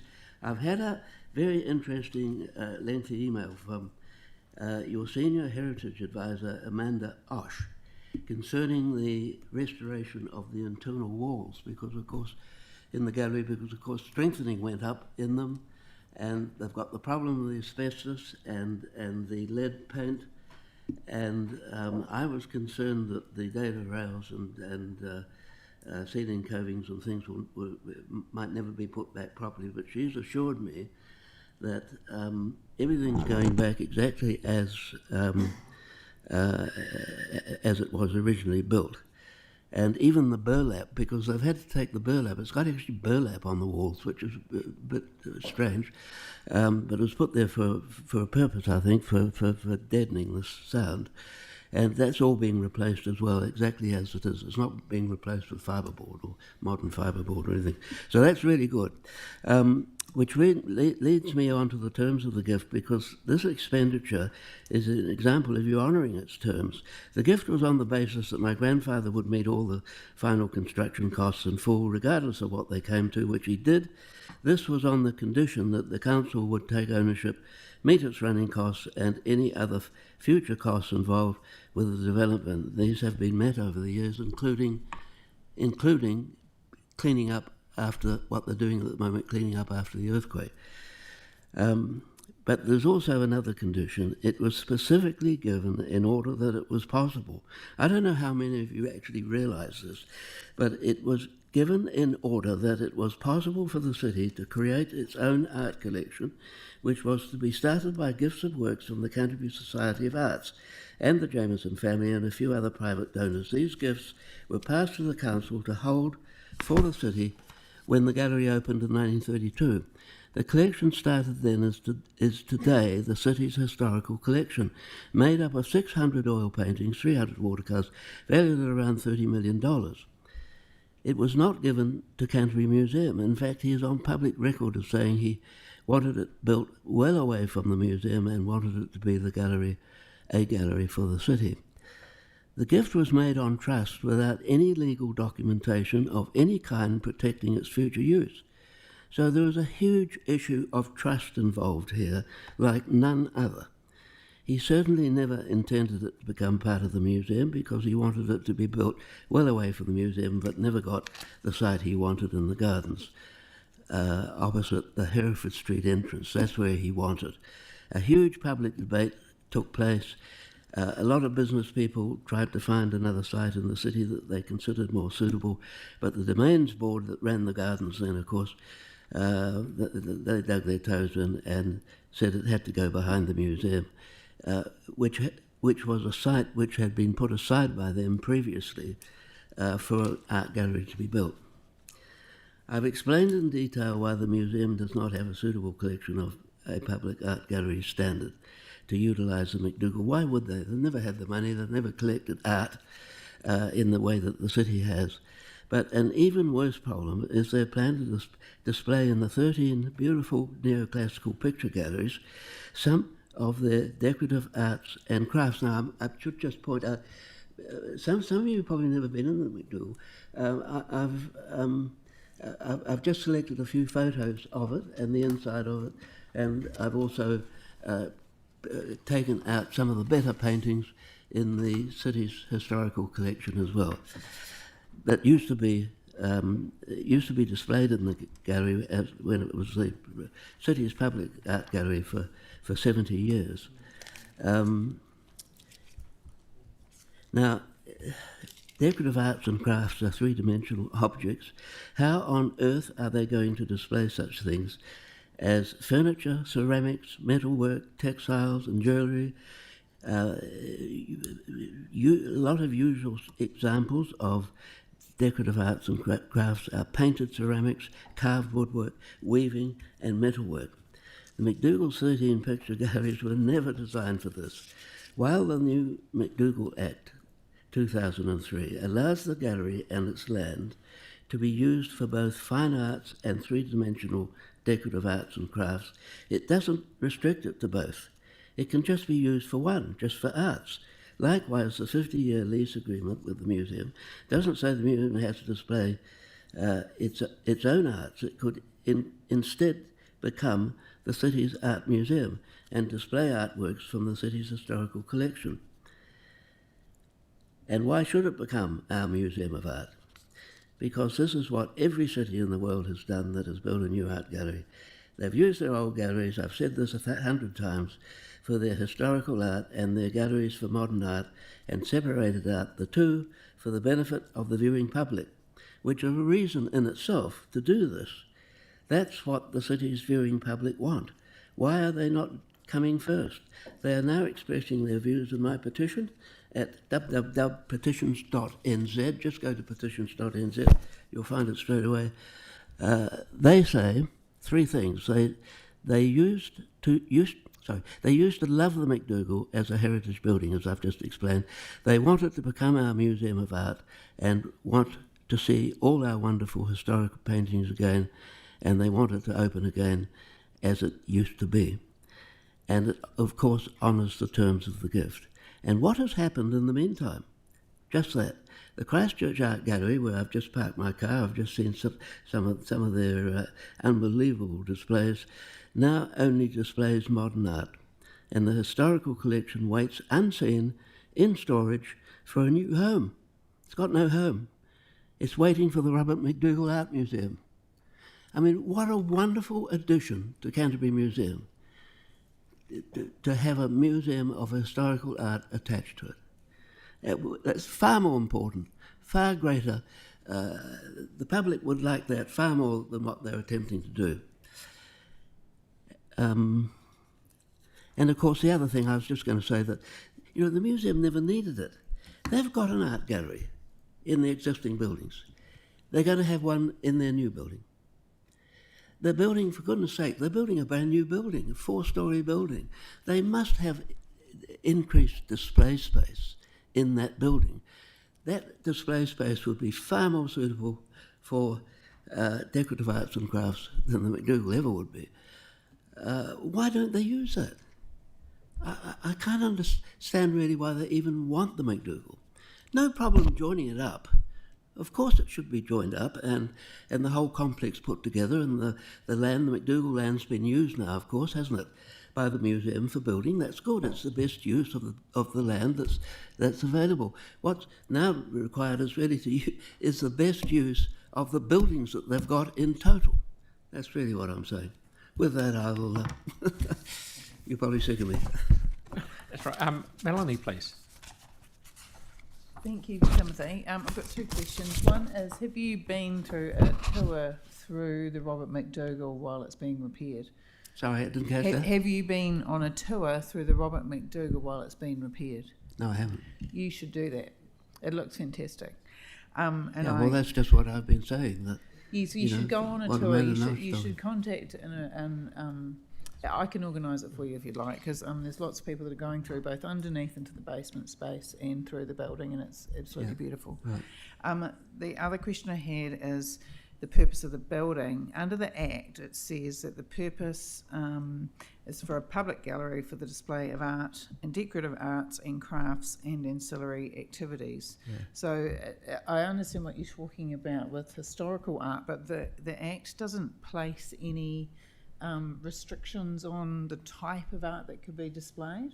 No, so I'm wondering where you're saying the premise of this has come from, and something that is there any binding document anywhere? No, there's not in the Act. There's nothing. No, of course not. But you know, it should be used for historical art. This is what every city in the world's done that's built a new art gallery. They keep their old galleries for historical art and show modern art in their new galleries. Thank you, Timothy. I think if you get a chance to go through it, I think we can, somewhere along the line, we'll be able to sort that out. You'll be very surprised at what's happening. So thank you so much for making the time to come and see us. Thank you. Okay.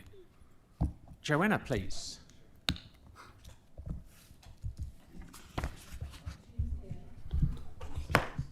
Yes. Hello, Just a Mr. quick question on, we'd asked a question a number of annual plans ago about the blue plaques, you know, the history plaques that were going to be potentially placed around the city. Like, there's a number of those, and I was just doing a quick Google of his grandfather, Mr. McDougall. The island in the Apron River was the flour mill for and he owned Allsbrooks Biscuits. And these are the stories that need to be told in those plaques. We've got incredible history, but we've never had an update on them. You could be the mayor that gets them going. Blue Plaque Phil, they call you. Yeah. Okay. Yeah. There's a few around New Zealand. We're on it, Aaron. That's no problem. Thank you. If we can get an update on that, would be good. Joanna, welcome. Hi, good afternoon. Everyone knows following the earthquakes, the wards most affected by damage were located in the northeast of Christchurch, as highlighted in the red section of the first map on screen.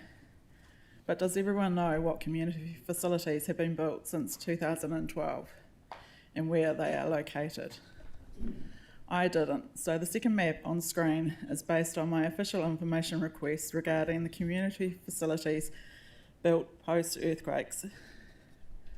I created this map using Google My Maps, where you can search for an address, it zooms in on this location, and you have the option to add a marker. When I zoomed out to see the whole of Christchurch, I was shocked to see that from St Albans to Aranui, there have been no community facilities built in the most damaged areas in the northwest. The equity and inclusion policy was adopted by Council in 2025. I made a submission and attended the hearing panel meetings. The policy details include: we will use an equity access and inclusion lens to inform decision making to avoid discrimination, promote inclusion and increase fairness in the city wherever possible. As an organisation with resource, influence and authority, using this lens means that our decisions do not create or perpetuate further inequities. The last remaining project in the original rebuild program is the Shirley Community Centre. Since 2018, I have been advocating for a new Shirley Centre to relocate Shirley Library to Shirley Road in the Shirley Community Reserve. According to council staff, what I proposed was not considered a viable option, as the options presented to the board aligned with what was budgeted for in the LTP, and no request had been made by the board or by a councillor to increase the LTP budget funded for a future facility. In 2025, our board approved plans for an on-budget 2,080 metre square building to replace our former 1,500 metre square centre. As the press article on screen says, crappy room with a couple of toilets. If the Shirley Community Reserve was your Crown-owned land in your ward that was set apart as a local purpose reserve with the primary purpose to be a community centre, knowing the needs of your community, seeing your residents repeatedly make submissions and present a petition with over 1,200 signatures, would you endorse this plan? When it doesn't align with the reserve's classification, the equity and inclusion policy, nor the best practice community facility design included in the Community Facilities Network Plan. Please support my call to cancel the plan, reallocate and increase the LTP budget for the Shirley Centre, remove the delegated authority and start discussions with both boards and other stakeholders that were excluded from the decision-making process. To advocate for the Shirley Centre, Library and Information Centre on Shirley Road as the gateway to the east. Otherwise, if this plan gets built, you as the council are literally ripping up this document, the equity and inclusion policy for the residents in the community around the Shirley Community Reserve. Thank you. Thank you. Tyler, please. Kia ora. Thanks for coming in. I remember you in the hearing, and please forgive me if I forgot, but did you have a child that used to go into Tūranga? Yep. Yes, I see. Just in terms of the facility itself, you've talked about the space, etc. Yes. I'm more worried about the wider scopes within the equity and inclusion things we wanted to think about. What within this current plan is sort of inaccessible? The current plan excludes the majority of the community. Our community is low income. They're not going to be able to hire out this space. The space is basically going to be a venue for hire. It's not got a current operator, so it's basically going to be a swipe card access. That's not inclusive. And the equity is that we had a 1,500 metre square building. This doesn't replace what we lost. I see. And my idea is to bring the Shirley Library, because it's the busiest suburban library. We don't have spaces in the library for people to sit. There's no outdoor space, there's no learning spaces. So anytime there's an activity like in the school holidays, they have to move bookshelves and to put in spaces, and the area is basically out of bounds for anybody who's not participating in that activity. I know what you mean now. Thank you. Thank you. Thank you. Pauline, please. And then next time. Oh, thank you. Thanks for coming in, Joanna. It's just the community board did approve this design after a lot of backwards and forwards and tweaking it. So now all the 3 rooms have got their own access way to make it accessible and reasonable for people to hire. It's about to start being built, so there's a lot of money already gone into this. What's your view on the sunk capital that we would lose if we pulled this? You didn't include the right people in the decision making. But what's your view on the sunk capital that we would lose if we... As far as I'm concerned, that is your loss, because you had the opportunity to invite the people who should have been in the working party. You only included people who were involved in the existing community centres. Of course they're going to opt for the lowest possible build. I've got a bias. Thanks for coming in. That is your view, and I can assure listeners and the other councillors around the table that is not the case. It was a really inclusive project. So thank you. Thank you, Joe. Good to see you again. Thank you. Okie doke, we're on the last page. Deb, please.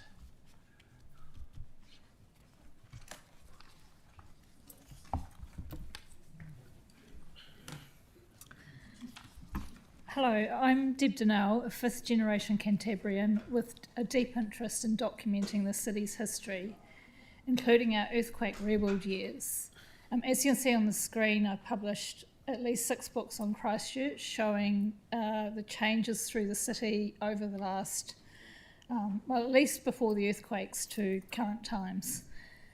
For me, one heartbreaking memory from 22nd of February was leaving my parents' jewellery store in High Street and walking into Cathedral Square and seeing that the spire of the cathedral had collapsed. The cathedral was not only the heart of our city, it was and still is the iconic feature of the Christchurch City Council logo. It is more than just a religious building, it is our city. Okay. So the Christchurch Then and Now series, which I publish, is very popular with locals and tourists. I've published 4 volumes so far on this, and each one features modern builds and new builds, as well as our heritage buildings, the iconic, 4 iconic ones that are seeking funding in the annual plan, namely the Canterbury Museum, Christchurch Cathedral, the Arts Centre and Canterbury Provincial Chambers. So my submission today supports additional ratepayer funding towards completing the restoration. I know that while this does place additional burden on ratepayers, this could be alleviated by prioritising funds for these projects and pausing others, such as suggested of the climate resilience funding. I believe it is crucial that the Council minimises any medium and long-term impact on ratepayers, especially in these economically challenging times, by focusing on getting some of these stalled projects done. It is now 15 years since our iconic heritage buildings were damaged in the earthquake. To continue delaying redevelopment further adds to the cost through deterioration and inflationary increases in materials and labour, as well as the multiple lost economic and cultural opportunities. Each time I produce a new volume of the Christchurch Then and Now, I do feel sadness at the slow progress for some of these buildings, especially these 4 iconic ones. And I also feel like the Canterbury Provincial Chambers is a forgotten child in the group. I often receive comments from locals and visitors too that they feel the same. These buildings have been an integral part of the city's culture and history since my ancestors started arriving here in the early 1860s. Canterbury Museum's Gothic Revival building features on my Volume 4 cover, as you will see, and that opened in 1870. Since then, generations of Cantabrians, myself included, and visitors to the city have enjoyed the exhibits offered by Canterbury Museum. And to have this, I know we've got a temporary pop-up museum, but to not have the full museum operating is kind of impacting on our education, I believe, and enjoyment of the region's history. In support of the Christchurch Cathedral, this building was originally funded by the early colonists, with the foundations being laid in 1864. A year later, work ceased, and that was due to lack of money.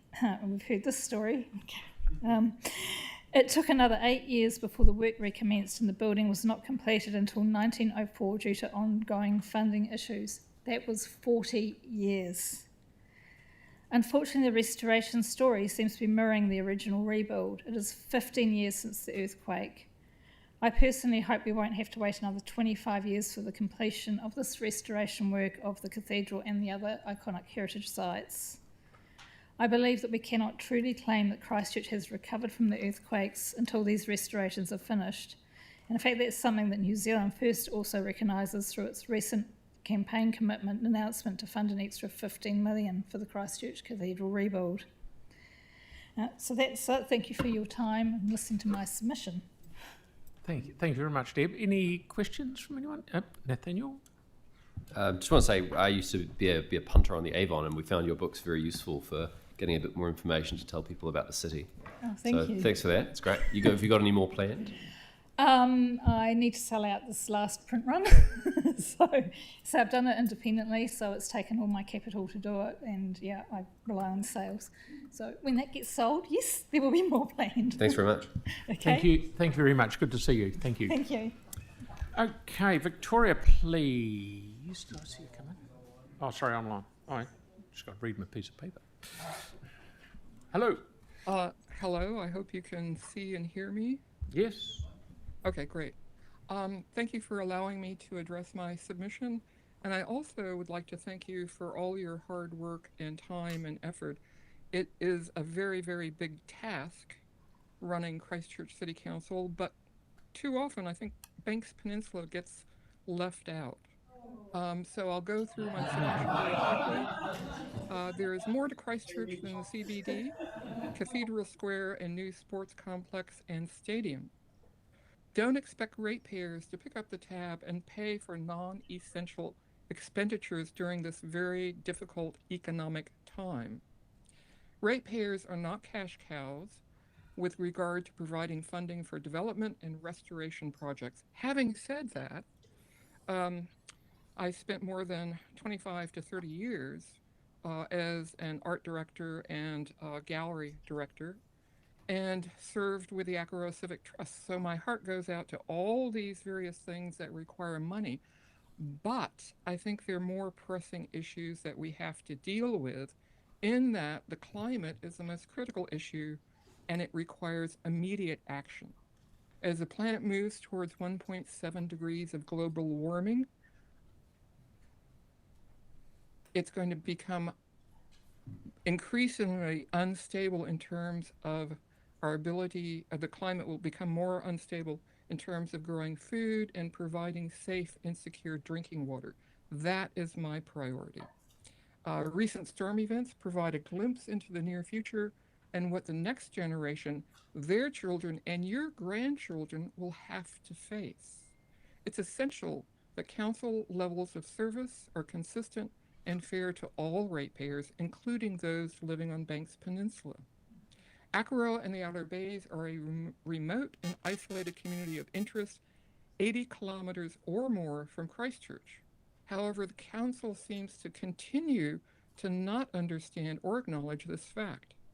Akaroa and the Outer Bays lack any form of public transport, and the recent closure of Highway 75 through Little River due to flooding and torrential rain around Akaroa and Wainui demonstrates the need to urgently improve civil defense measures. But what you may not know is that during that event, over a period of 3 to 4 days, there was no way we could dial 111 for emergency services because we had no cell phone and no landline network. There was no communication other than getting in your car and driving to the Akaroa volunteer fire station or to the health hub. Helicopters could not land because of the bad weather. These storm events are becoming more frequent and severe, and the situation will worsen in years to come, which highlights the need for Banks Peninsula to be next in line for the coastal adaptation planning session that's going, I think, to be held tomorrow. However, staff recommended that the priority be given to Heathcote River area to and through Taylor's Mistake, which are adjacent to Christchurch with relatively easy access or close access to emergency services. And as I read through that information in the report, I don't think staff have provided you with adequate and relevant information in terms of evidence. Banks Peninsula is, as I stated, remote and isolated, and it's threatened by sea level rise right now, flooding and coastal hazards. The landmass is all coastal and includes numerous assets that are seriously at risk. The community board and community groups have urged the council to take action for years without response, and Tyrone, our elected representative, is well aware and committed to these actions. So the following photos, if you could go to page 2, please, show what we have been through And, you know, I've been a resident here for over 30 years. This is a fairly common event. Rue Laveau is very, very close to the harbor, as is Jeannie's Cottage and the recreation ground. The bridge in the photo is very close to the harbor area. And probably more importantly, the photograph on the next page of Beach Road in front of Bully Hayes is the most relevant. And that's from 2015. That's 11 years ago. I walk my dogs every day. I take photographs. I've got an archive of images similar to this. This is what we're facing right now. So I would ask you that peninsula ratepayers be given a similar level of consideration and service as those in the city. And right now we had a reduction in our service center hours dating back to a cut imposed by the former chief executive because there was nothing left to cut in Akaroa. Our service center hub is open 4 hours a day, Monday through Friday. It now has the New Zealand Postal Services, and as tourism and visitors have returned, it's a very busy facility. But we don't have New Zealand Transit information. We don't have any access to renew our fees. And all of those things are readily available in the city, but you don't provide them in our service center in Akaroa. And most Victoria, how are you getting on there, mate? We're up to time. Are you far to go? Well, okay. I think you can read this if you have. Yes, absolutely. No, we read it thoroughly. But I would like to conclude in one statement. 20 years after Banks Peninsula merged with Christchurch City Council, O'Kane's Bay has lacked safe drinking water. However, and that's a period of 20 years, the council has decided to budget $23 million to upgrade streets around the stadium and $28 million for another design plan for Cathedral Square as being more important than providing safe drinking water to a rural community. That says it all. So thank you for your time and your consideration. Thank you very much. Thank you. We could actually use the 27 million. No, sorry. I wish somebody would give us some consideration. O'Kane's Bay deserves safe, secure drinking water. That was my fault. Yeah. Thank you, Victoria. Thank you very much. Thank you. Tim and Hanno, please.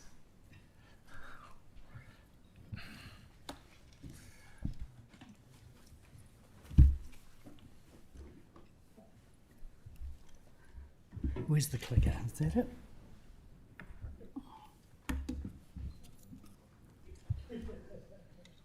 Thank you. Welcome, gentlemen. Right, today I'm Treasurer of the Christchurch Coastal Pathway Group, and with me is Hanno Sander, who's Chair of the Coastal Pathway Group. The Christchurch Coastal Pathway, Te Ara Ihutai, is one of the most successful post-earthquake projects. Globally, it's actually very unique. As you're heading out, on one side you have the estuary, which is an internationally recognised node of the East Asia-Australasia migratory bird flyway, with many different birds right below you as you walk. You then get beautiful views across a bay, sea views. You go past a volcanic rock with a cave through it that you can walk through, and then you're at a surf beach. On the other side, you've got metro buses every 10 minutes and a whole range of cafes that you can choose from. How good's that? It currently is attracting about 1 million users per year, which puts it right up there with the projections for Te Kaha and Parakiori. And these users include many visitors to Christchurch. The project was initiated by the Coastal Pathway Group and then driven by it under an MOU with City Council. Next slide. Under an MOU with City Council. The group has been on the governance team overseeing the project for the whole of the build, which was done in 6 stages, and 5 of those were delivered on time and within budget, which is pretty cool. Looking at the funding overall, which is on that slide, using simple maths, the project was 40% funded by Christchurch ratepayers and 60% with funding secured from other sources by the Christchurch Coastal Pathway Group, which is an extraordinarily good deal for the city. But there's still more to do. The most common request we get from users is for stopping points along the causeway section. It's well more than a kilometre long, and you can't stop and get off the pathway on it. There's also reintegrating the pathway with the Christchurch Yacht Club's platform when they get that sorted, and some lighting along the Monks Bay section. The most important one is these platforms. So we have revisited the platforms in the concept design. We've reduced the number from 3 to 2. We've redesigned them so that they don't intrude on the estuary, and now have engineering designs ready to go. We've also been working with ARA to have the wind shelters on the platforms, which are designed in the form of a Ngaitahu Paki or rain cape, to have that done as a student project. Now, our request to you is that in the 3-year financial plan for City Council, it had 720,000 in FY 27-28 for the coastal pathway. The revised plan had this red inked removed, $600,000 removed from it.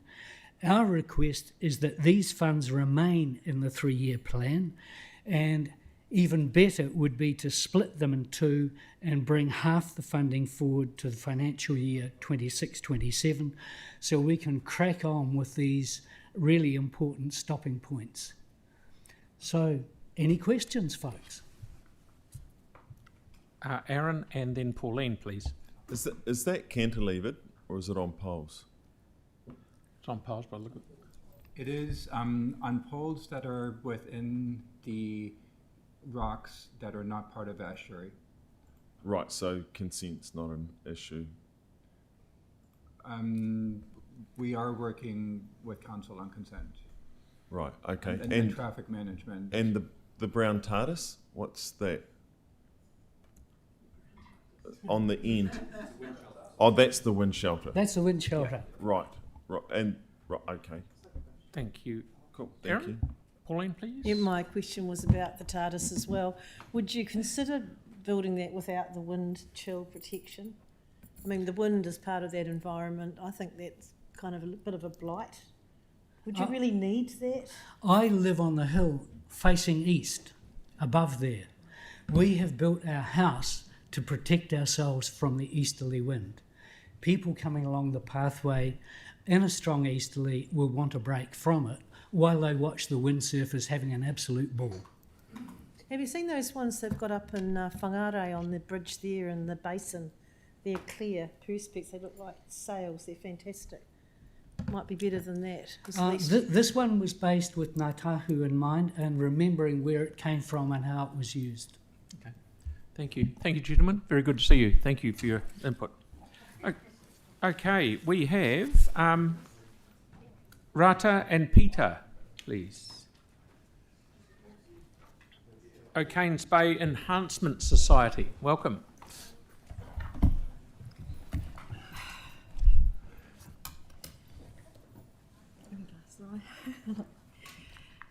Good afternoon to the Mayor and Councillors. Thank you for the opportunity to speak to this submission. My name is Rata Durham, Treasurer of the O'Kane's Bay Enhancement Society. Yeah, good work. Oh, good no. Work. Thanks. Well done. Don't panic. Where was I? Yeah. I'm representing the people who, along with me, live in our village and love the idea of relocating the former O'Kane's Bay Primary School building to Sefton Park to become our new hall. The building and park are physical representations of community. They already exist with minimal use, revenue or preservation. Combining the two is a logical option, fulfilling a need in our community for social and infrastructure resilience. We are currently without a hall, which has resulted in a gap in our social connectivity. As noted in our submission, rural halls are the main venue for the majority of needs. such as community quiz nights, potluck dinners, meeting venue, craft group, knife drawing and exercise classes, a cup of tea after a funeral, significant celebrations, a place to hang the volunteer firefighters group photo, a response hub. Our primary school requires an appropriate venue for fundraising and end-of-year concerts. The camping ground will have a safe venue to use for campers affected by storms, as has been the case in the past. Many more examples, but my point is that it covers a diverse range of needs for all living and visiting our bay. What will become of this heritage building in the long term if we do nothing? This option gives it longevity, a purpose, and our community a whole. A character structure that still sits appropriately in our village setting on a re-energised Sefton Park, an area not in the projected flood zone. We are asking for your permission and assistance with the relocation and adaptation of the old school building and a contribution toward the annual operational running costs. If supported in principle, we can then build a pathway forward, create a long-term financial plan, a clear management structure and operational strategy for success and sustainability. For those who are not familiar with O'Kane's Bay, we have a collection of heritage buildings in our community of which we respect and care for, such as the recently restored St John's Church, ongoing improvements to the library, general store and grain shed by local groups. We hope you can entrust us with this building as our new community managed facility. Thank you. Okay. Why am I surprised that you've got a question, Tyrone? Go for it, man. Submission. No, that's excellent. So just so we're clear, so that we're talking about the community hall that's kind of that was damaged in the earthquake and there's no council have decided not to repair it in any way, shape or form, and proposing to lift, which is just outside the school, lift it up, take it down to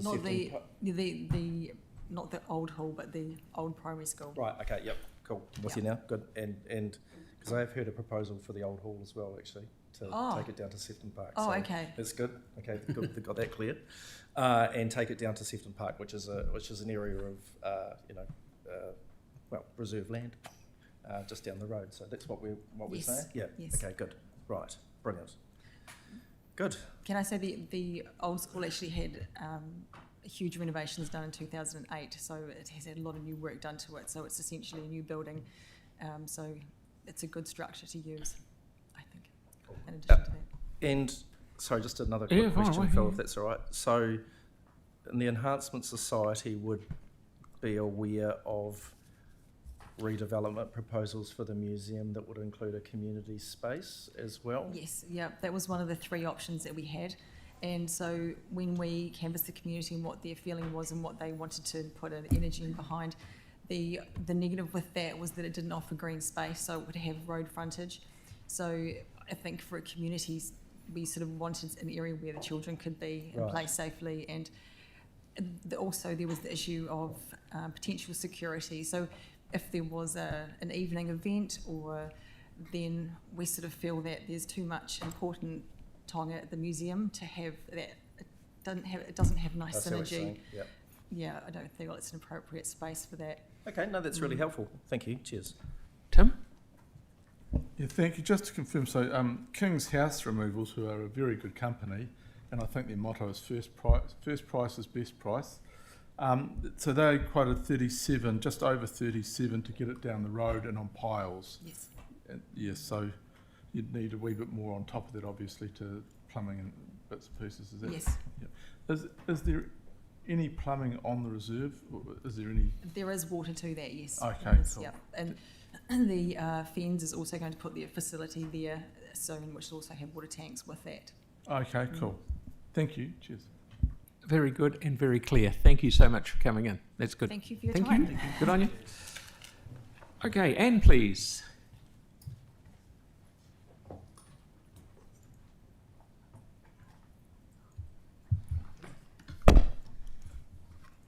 Kia ora koutou, for Afternoon. Anne Scott Tokawinga.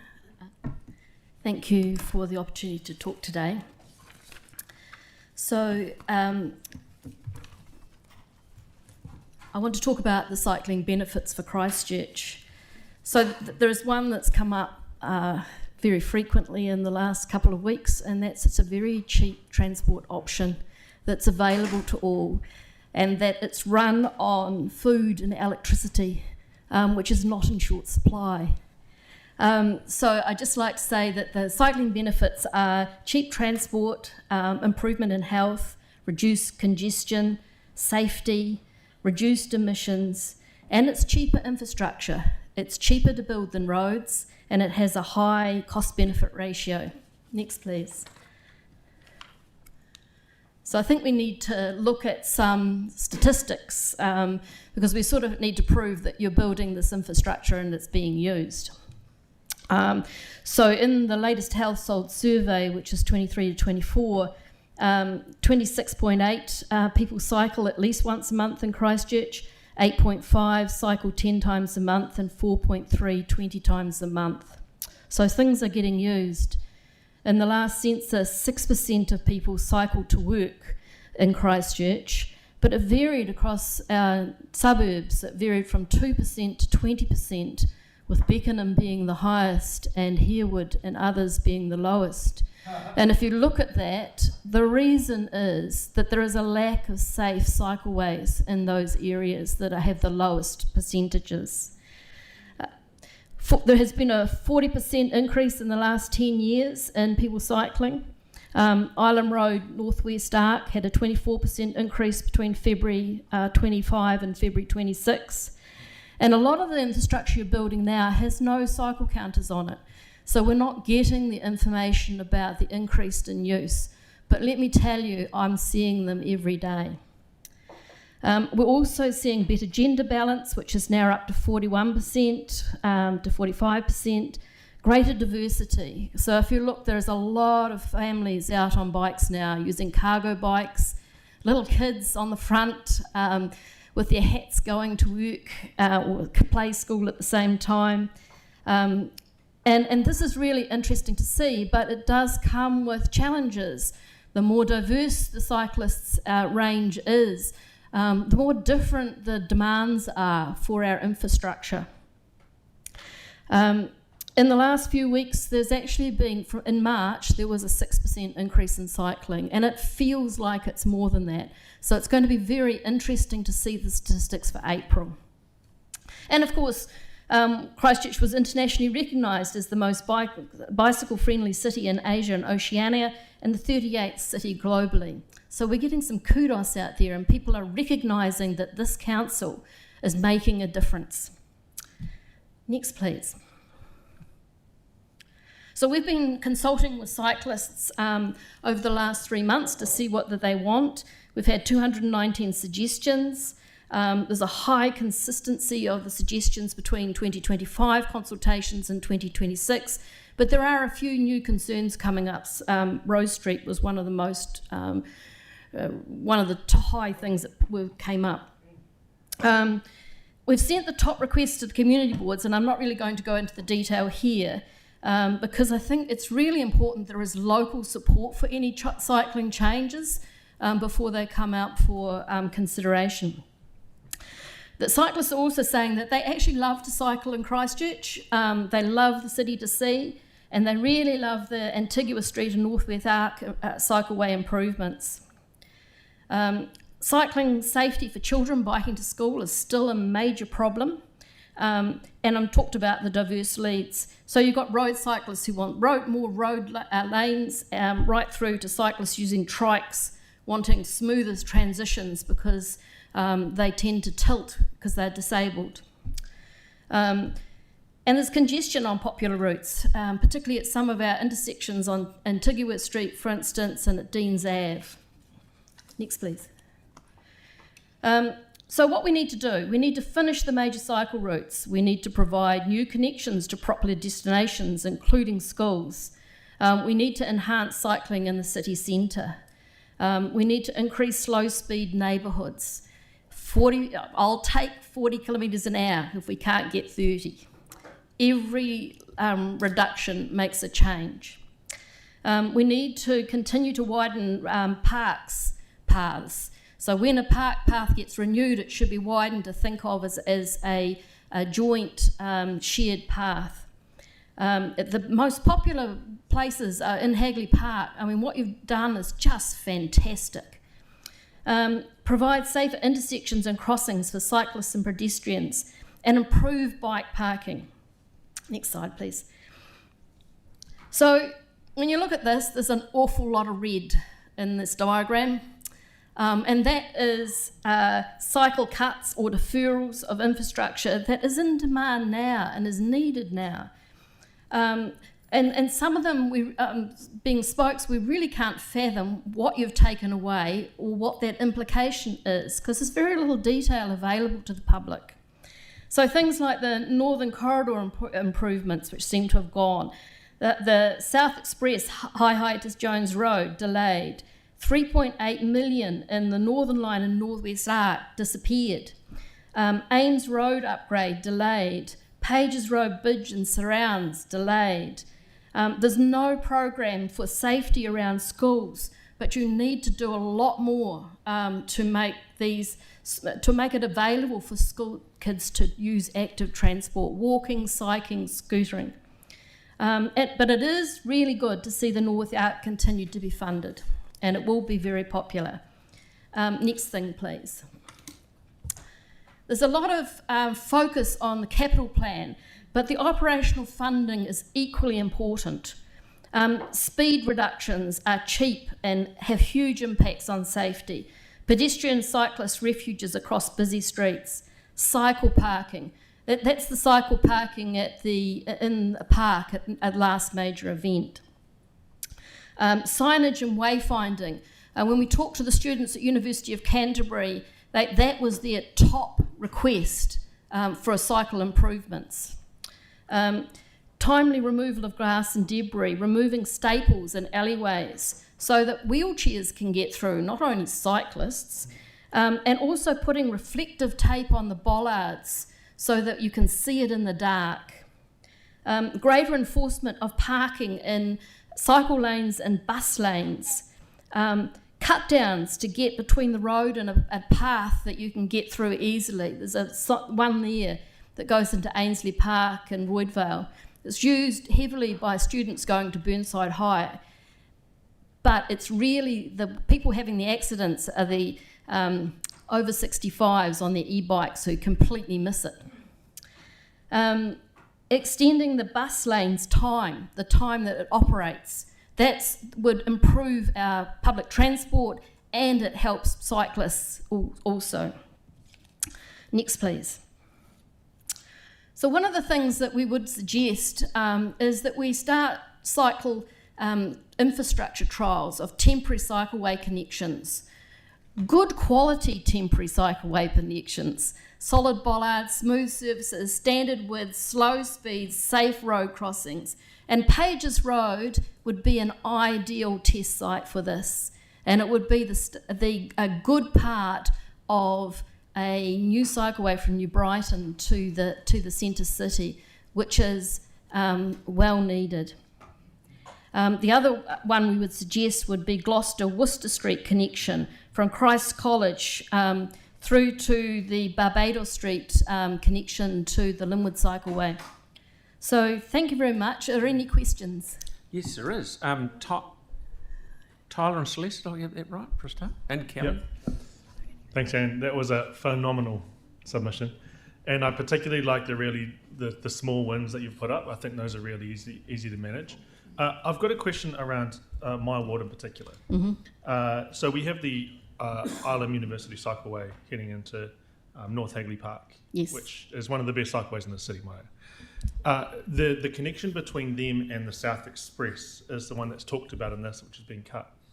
The issue that's quite often come up is Kiwi Rail budgets have blown out, therefore they've had to pull the budget out. What are your thoughts on us keeping some of the budgets in, irrespective of where Kiwi Rail is at? I have this thing about paying Kiwi ransom money.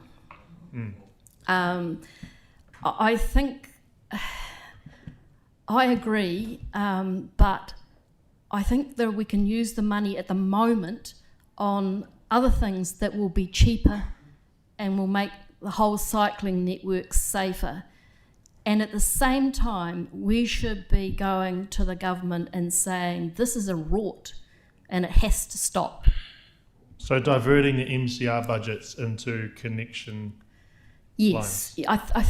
I know this is a It makes crazy sense. thing It for me makes to sense. say. No, it makes sense. It's a crazy thing for me to say, and I think we should only do it until such time as we do something about Kiwi Rail. I would one I would not put back in is Scrutton Road crossing. It's just ridiculous. And I understand the Northwest Arc too. You know that section down whatever that road is that you with the big trucks.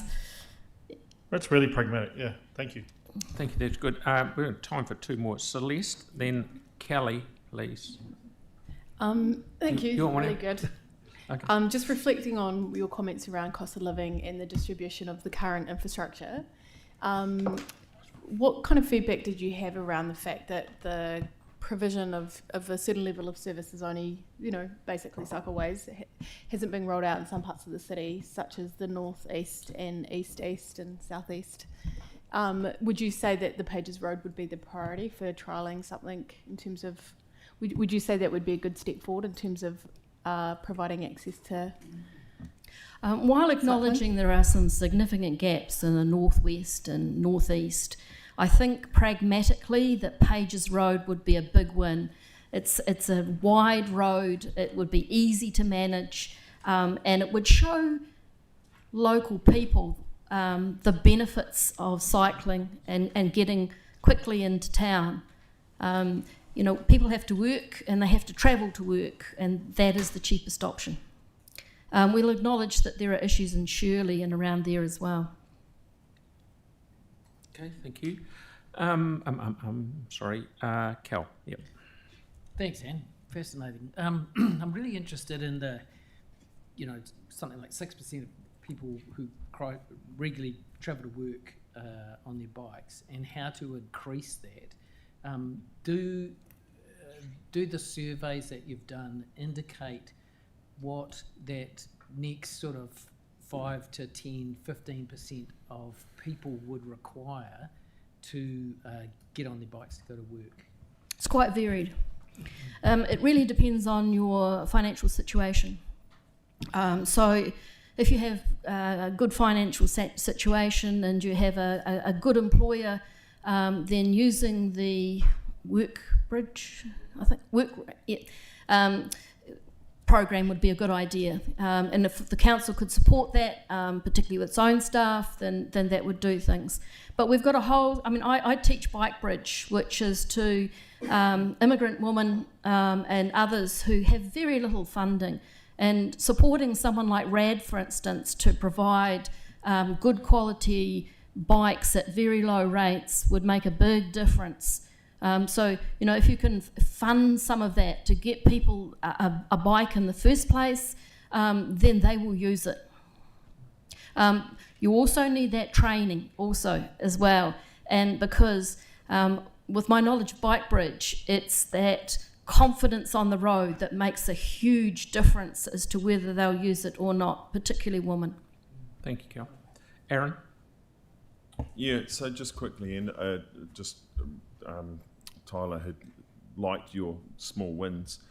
Have you considered putting together a list of them, like the actual, name? Not there. You've kind of given a broad brush of what they look like, but go into each community board and say, hey, can we have this one, and this one, like a week? Just the little changes, and then get the boards to advocate. Our board would certainly be open to some small wins in our area. So if you got them, list them. I'm picking most of the council at the table would like to see what they are, and then push for them, because the small stuff can be quite easy to get sometimes. So if we could see some of the actual ones, we go on this corner, just take that chain away from the park or whatever it is, or put a cut down there, that kind of stuff. Let's see it. Yeah, we'll put a list together.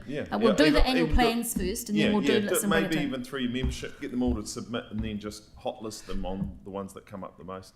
Yeah, and in your area in particular, there are a lot of alleyways that are very difficult to access, but really good cut-throughs. Yeah, we could open up some of that. Good. Yep. Cool, thank you. Yanni, then Tim.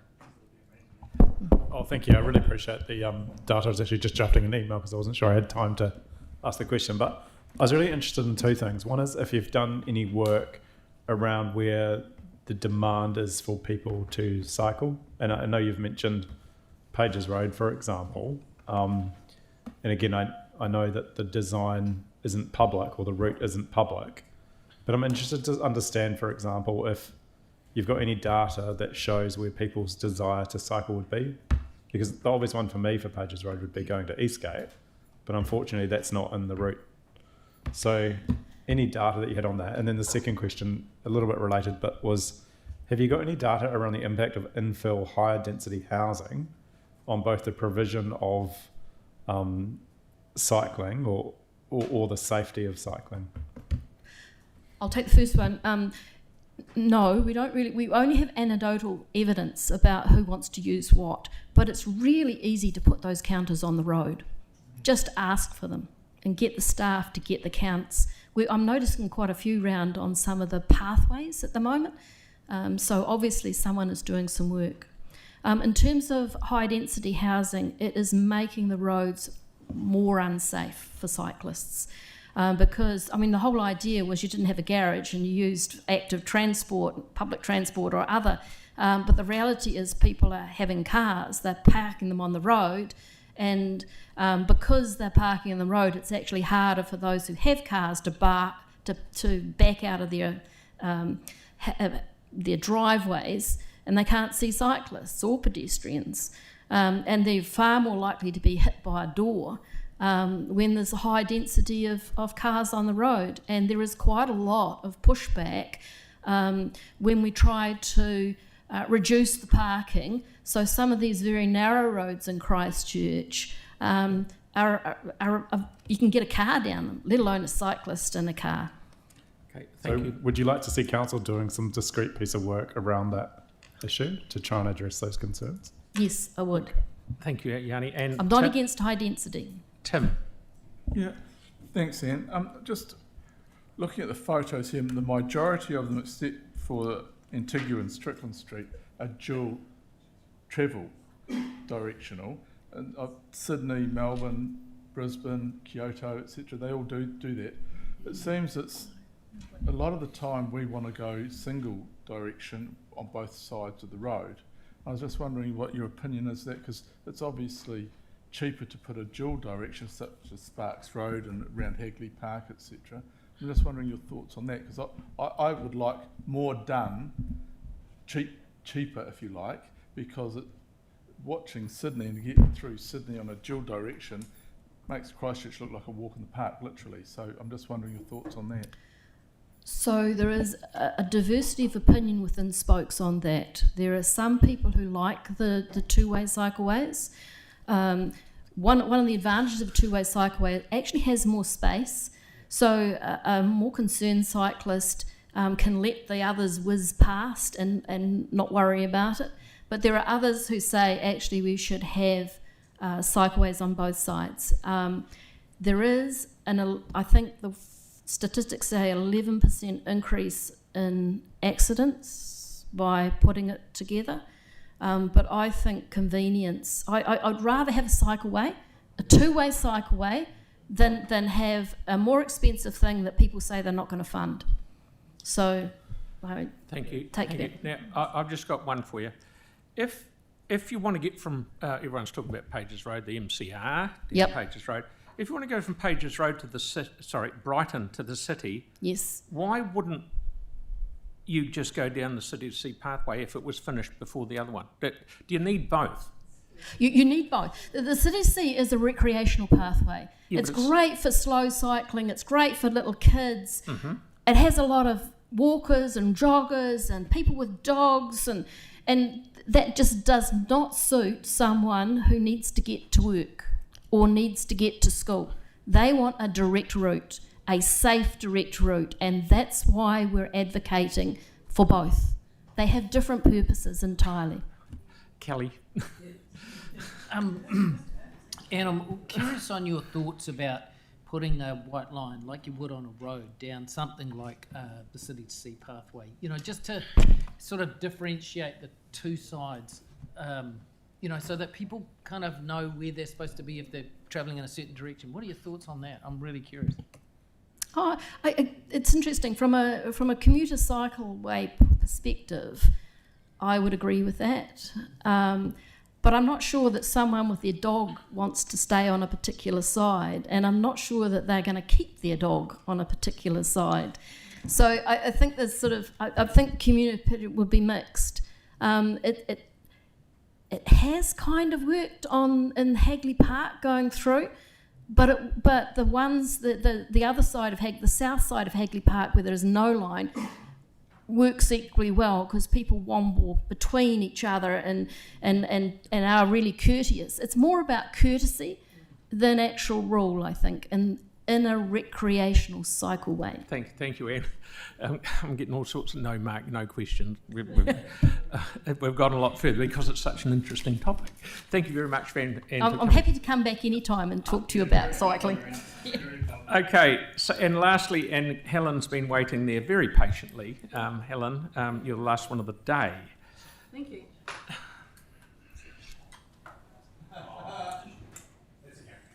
Feel free. Thank you. Now, I haven't got anything online, so I'll just skim over the actual work I've done. You have this in front of you, have you? Because, yes, I sent it through and forgot to ask to speak, and then I recalled I wanted to speak, and then what happened, I think you've started hearings earlier than other years. So I must stress that this is a personal submission. It doesn't contradict our board's submission, but it takes it a step further, basically. And you've note that I was involved in doing a list of 30 buildings that had to be saved, and it was for Minister Brownlee during the earthquakes, and he felt quite relieved it was a list of 30. Now, I did go through with a range of people as tabled here, so it wasn't just my thoughts on it. And we tabled 4 buildings, all a Category 1, as assessed by Heritage New Zealand, and involved a prominent provincial architect, Benjamin Mountford. So the 4 that you're asking for feedback on were one of the 4 of the 30 buildings submitted to Minister Brownlee. That was heritage buildings that needed to be saved if they could be. So I'm advocating personally that all the ones I've put here and which you've asked for feedback on have to be retained. They're really important as an example of early provincial New Zealand, reflected of the Gothic revival style and designed by important provincial architect Benjamin Mountford. Christ College is also a Category 1 heritage building beside Canterbury Museum that is privately funded. So Christchurch has 5. I'm going to change that, but of the heritage buildings you wanted feedback on, you've got 4 there. We've in fact got 5, if you include Christ College, 4 of which are linked or partially funded by the City Council, and it's critical in my view that you retain this precinct both for future generations and for tourism, as neither Auckland or Wellington have such a compact heritage area. There are actually 2 extra buildings that you haven't asked for feedback on, so it makes 7 in total. One's the council chambers, which you've just restored, and the other's the Canterbury Club, which is a Group 2 listed building. So you've got a very tight area of 7 buildings. Now, the question is, how should Christchurch fund these buildings? And as I've said, I was on the Earthquake Council and Chair of Arts and Heritage, and I think that's the tricky question. I'm making an assumption that you'll fund the Canterbury Provincial Chambers, and I'm very strong about the Arts Centre, though they are requesting money for a Tudor building, but they got on very quickly after the earthquake and funded the Gothic revival buildings. They still have some to do, but they did get on, and they've got a functional system there now, so that's good. So the 2 I want to talk about are Christchurch Cathedral.